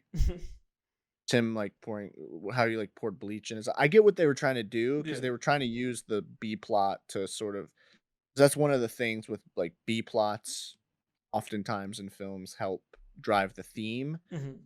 But I don't think they needed it, because the theme was a big theme of this movie is self-acceptance and all that kinda stuff, Hmm.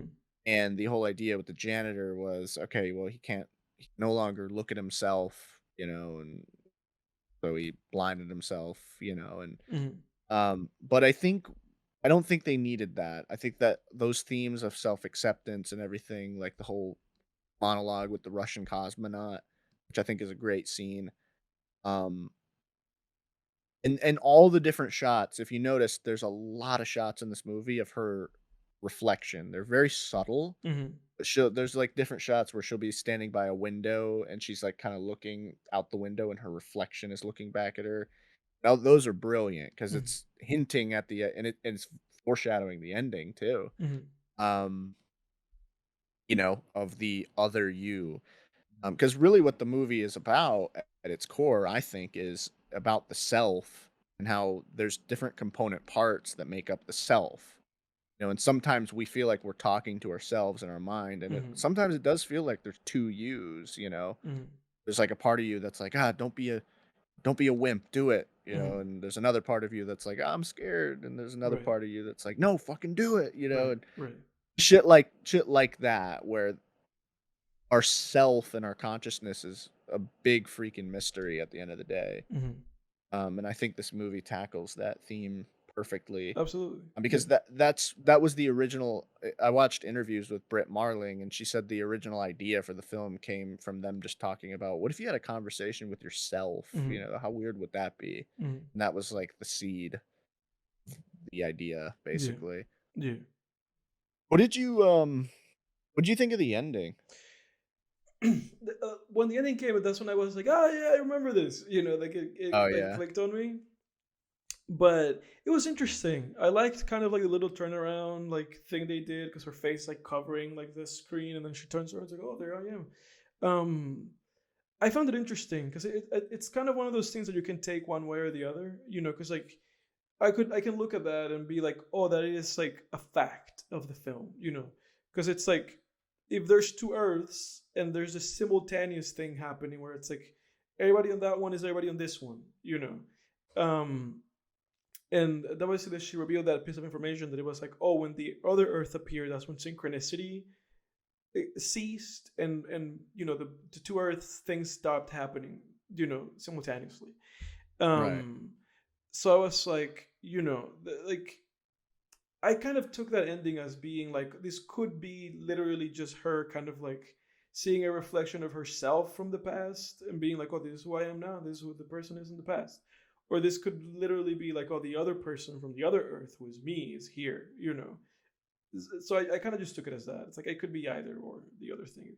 But at the same time, I saw it more as kind of like just like a little bit of like, oh, you know, think about this, than as like this is actually like a thing that matters. I don't think it matters. You It's get what? interesting because I never even I think it's a very ambiguous ending, but Yeah, I never even considered the idea that it wasn't real. yeah. I always assumed that that was literally the other her that came visited. Well, because that was kind of my take on that, you know, because in my head I was kind of like, okay, the arc for this character is done, you know, like Mhm. everything is just kind of just been put into place, and the movie could have literally just ended without that shot. So I really just took that shot as literally just being that kind of just like a little bit of like, oh, take this with you, you know, and think about this, you know, think about the Yeah. possibilities and the what ifs. And that's kind of what I thought about it, because I was just like, oh, this really could be or couldn't be, you know. Because like if I saw an interview with the director and he was just like, oh, you know, the idea with that was really just like her looking at herself from the past, you know. Because even if this was the other her that flew in from the other place, it would still be that. You know what I'm saying? Mhm. Like it would still be looking at a version of herself that did not have the same last 4 years that this version of her has had, you know. So it's just Yeah. kind of looking at a different reality, you know, this is what it could have been. So I just kind of I looked at it just as that, as just kind of being like this like arc reflection. And then on top of that reflection of the arc, just kind of put in this like, you know, kind of science fiction, philosophical thoughts on top of it, of just being like, oh, you know, you can think about this philosophically if you want to, or you can just look at it that way. And I was like, okay, whatever. You get very literal about the ending. I wondered because I started to think about the ending a little bit. Mm-hmm.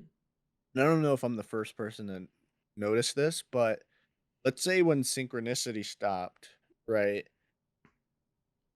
If everything had happened the same up to that point where the other Earth became visible, Mm-hmm. when Earth 2, the Earth 2 version of her was driving, I'm no astronomer, but I believe Earth 2 version of her would have been looking out the passenger window, Mm-hmm. not the driver's side window. Mm-hmm. So I started to wonder, Because maybe then that's if that's when things stopped being the same, that makes sense. That it's like if this Earth is there, then that other Earth is here. So then the yeah. synchronicity is not the same because they're not looking both this way. One's looking the one way, and the other one's looking the other way. Yeah, so this is my happy-ish ending. So the other Earth 2, on Earth 2, main character Rhoda is looking out passenger side window.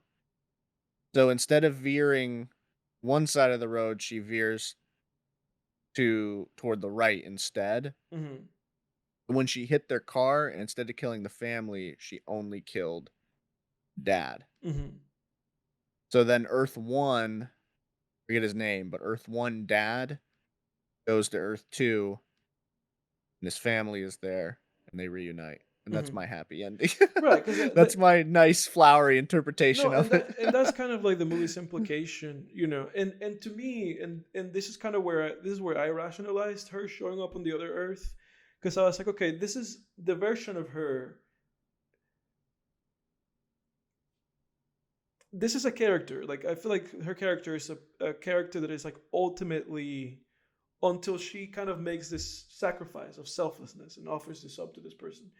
What I feel like the information the movie's feeding me about the character is that this is a character that is like very much like about herself, you know, Yeah. and just kind of makes this like very selfish decisions and just kind of does things.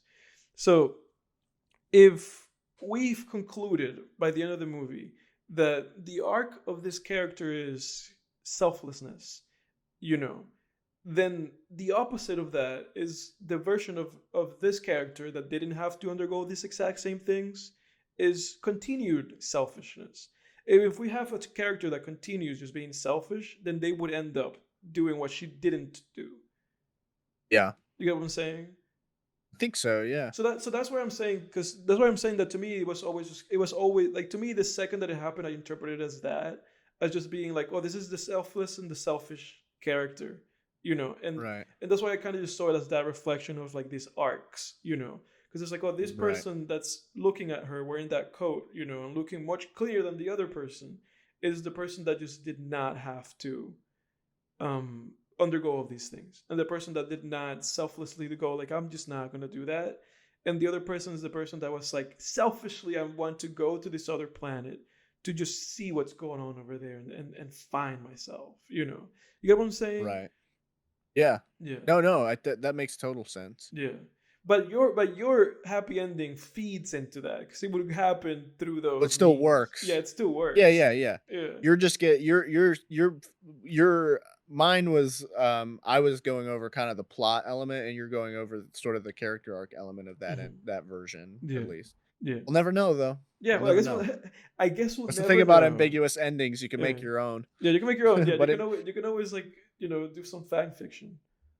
yeah, and that's the thing about ambiguous endings cuz yes, you can make your own, but it also just doesn't matter Right. whatever you make up. It doesn't it's kind of a weird contradiction, but yes, you can make up any ending you want, but it also doesn't matter because the movie ended at a certain point and you can only wonder, Right. and sometimes yeah, yeah. So it's kind of a catch 22 in a way, with ambiguous endings. Right. They're very interesting and they're a slippery slope, but I think here it works. Yes. I do. I think so. Yeah. I have to say too that when I first watched this film, I went and watched interviews with Britt Marling, Hmm. and she's definitely one of my celebrity crushes. Yeah. Very, yeah, somehow very somehow she's falling. intelligent. Somehow she's like falling off, because I looked at like the IMDb of the actress, and she's not been in anything since like 2014, I want to say. She had a TV show that was really popular. Really? She was like the creator and the main actress Huh. Yeah, called the OA. oh, yeah, yeah, yeah, yeah, yeah. I remember that show. But I guess movie wise, because I look, I Yeah, like when I went into the letterbox, it just was a bunch of like 2011, 2012, 2014 things. Because I know yeah, that the director, he made an actual movie called like I Origins, and she's yeah, on yeah, that too. yeah. Michael Pitt's in that too. Have you seen that? No, I have not seen that movie. It always seemed a little like dumb sounding to me, Yeah. but since it's actually the same creators as Another Earth, Yeah, and it has really high ratings, yeah, actually, people yeah, actually liked yeah. that So it might movie, have at least something on going on in there. Letterboxd. Yeah, it might have something going on in there. Might be Yeah. worth checking out. So it looks like it has a 52% on Rotten Tomatoes, but audience is rated as 69%, Hmm. and I know on Letterboxd it has like a 3.7, which is very high on Letterboxd, Hmm. so, um and hey, I would love to see her and, like, Michael Pitt share the screen, that'd be kinda cool. Yeah. But, yeah, she's awesome, man. I saw interviews and stuff with her, and, she seems really intelligent and creative, Hmm. yeah. Britt Marling, hit me up. If you're God, looking, yeah, if you're looking what up an like asshole. yeah, just looking up like who's. Let me see if there's a podcast out here talking about Another Earth. That movie I did 20, like what, 11 years ago now. 11, 12 years ago. Yeah. What do you rate Another Earth, Edward? I rate this strong 7 to a light 8. I'm leaning more in the light 8 area than the strong 7 one. I got you. Yeah. Okay, okay. All right. Yeah, I like but to hear that. I feel very positive about it. I thought it was a great film. You know that I only give great movies 8s. I thought it was great. Yeah, Um, yeah. and I obviously, came. I don't want to come in here and like, I know that you have a lot of appreciation for this film too. No, you're good, man. Dude, you can't. You don't have to pull any punches, man. I would have happily gone to the mat with you on Zero this out of film. 10. This movie's shit. It I would sucked. have gone. Yeah, I would have gone into the octagon with you on this film. Yeah, no, no, no. But I I wouldn't wasn't, be mad. I was not gonna come into this one for this. It's like I'm gonna come and battle Jake about this movie that I know he likes. Not this one, Yeah. anyway. This movie may have so when I first watched it, on my first viewing, I gave this movie an 8 because I think my expectations were higher. On my second viewing now, I think I might give it a 9, to be honest with Really? you. It's an incredibly uh, I think it deserves it for me in my book because for, you know, a film that just, awakens such a sense of awe within me and um just really uh stimulates the imagination, Mm-hmm. Mm. I think I might have to give it a 9. All We'll right. see. Wow. See how I'm feeling when I go into Letterbox. Yeah. If you're feeling kind. Sure. All right, but What you got for us next week? I guess that does it for us. For next week, I have a movie that I think kind of segues really well from this one. It's a 2007 movie, and the genre for it is listed as being a science fiction thriller. It's a Spanish film, and the name of it is Time Crimes. I'm crimes. Yeah. I will mess with time. Yeah. 2007, directed by Nacho Bigalondo. Interesting. Dude, I've never heard of this film. Yeah, so that's next I've week's film. never heard of this movie. Yeah, Wow. that's the one for next week, my friend. All right. A man accidentally gets into a time machine and travels back in time nearly an hour. Hmm. Finding himself finding himself will be the first of a series of disasters of unforeseeable consequences. Wow. Yes. Looks So, wild, dude. like this movie has like a really high reputation. At least the people who've seen it in Letterboxd have positive reviews of it too. Yeah. And what I will advise you and myself is to go into this movie with really low expectations, Yeah. and let's see if we dig it. Let's see what happens. But this is a movie that I've actually been it's been like on my list to watch for a very long time. Yeah. Yeah, All right. that's next week's film, Time Crimes. All righty. Well, hey, looking forward to it. And audience, you guys, this is the time where we tell you that you don't have to go home, but you can't You stay can't here. stay here.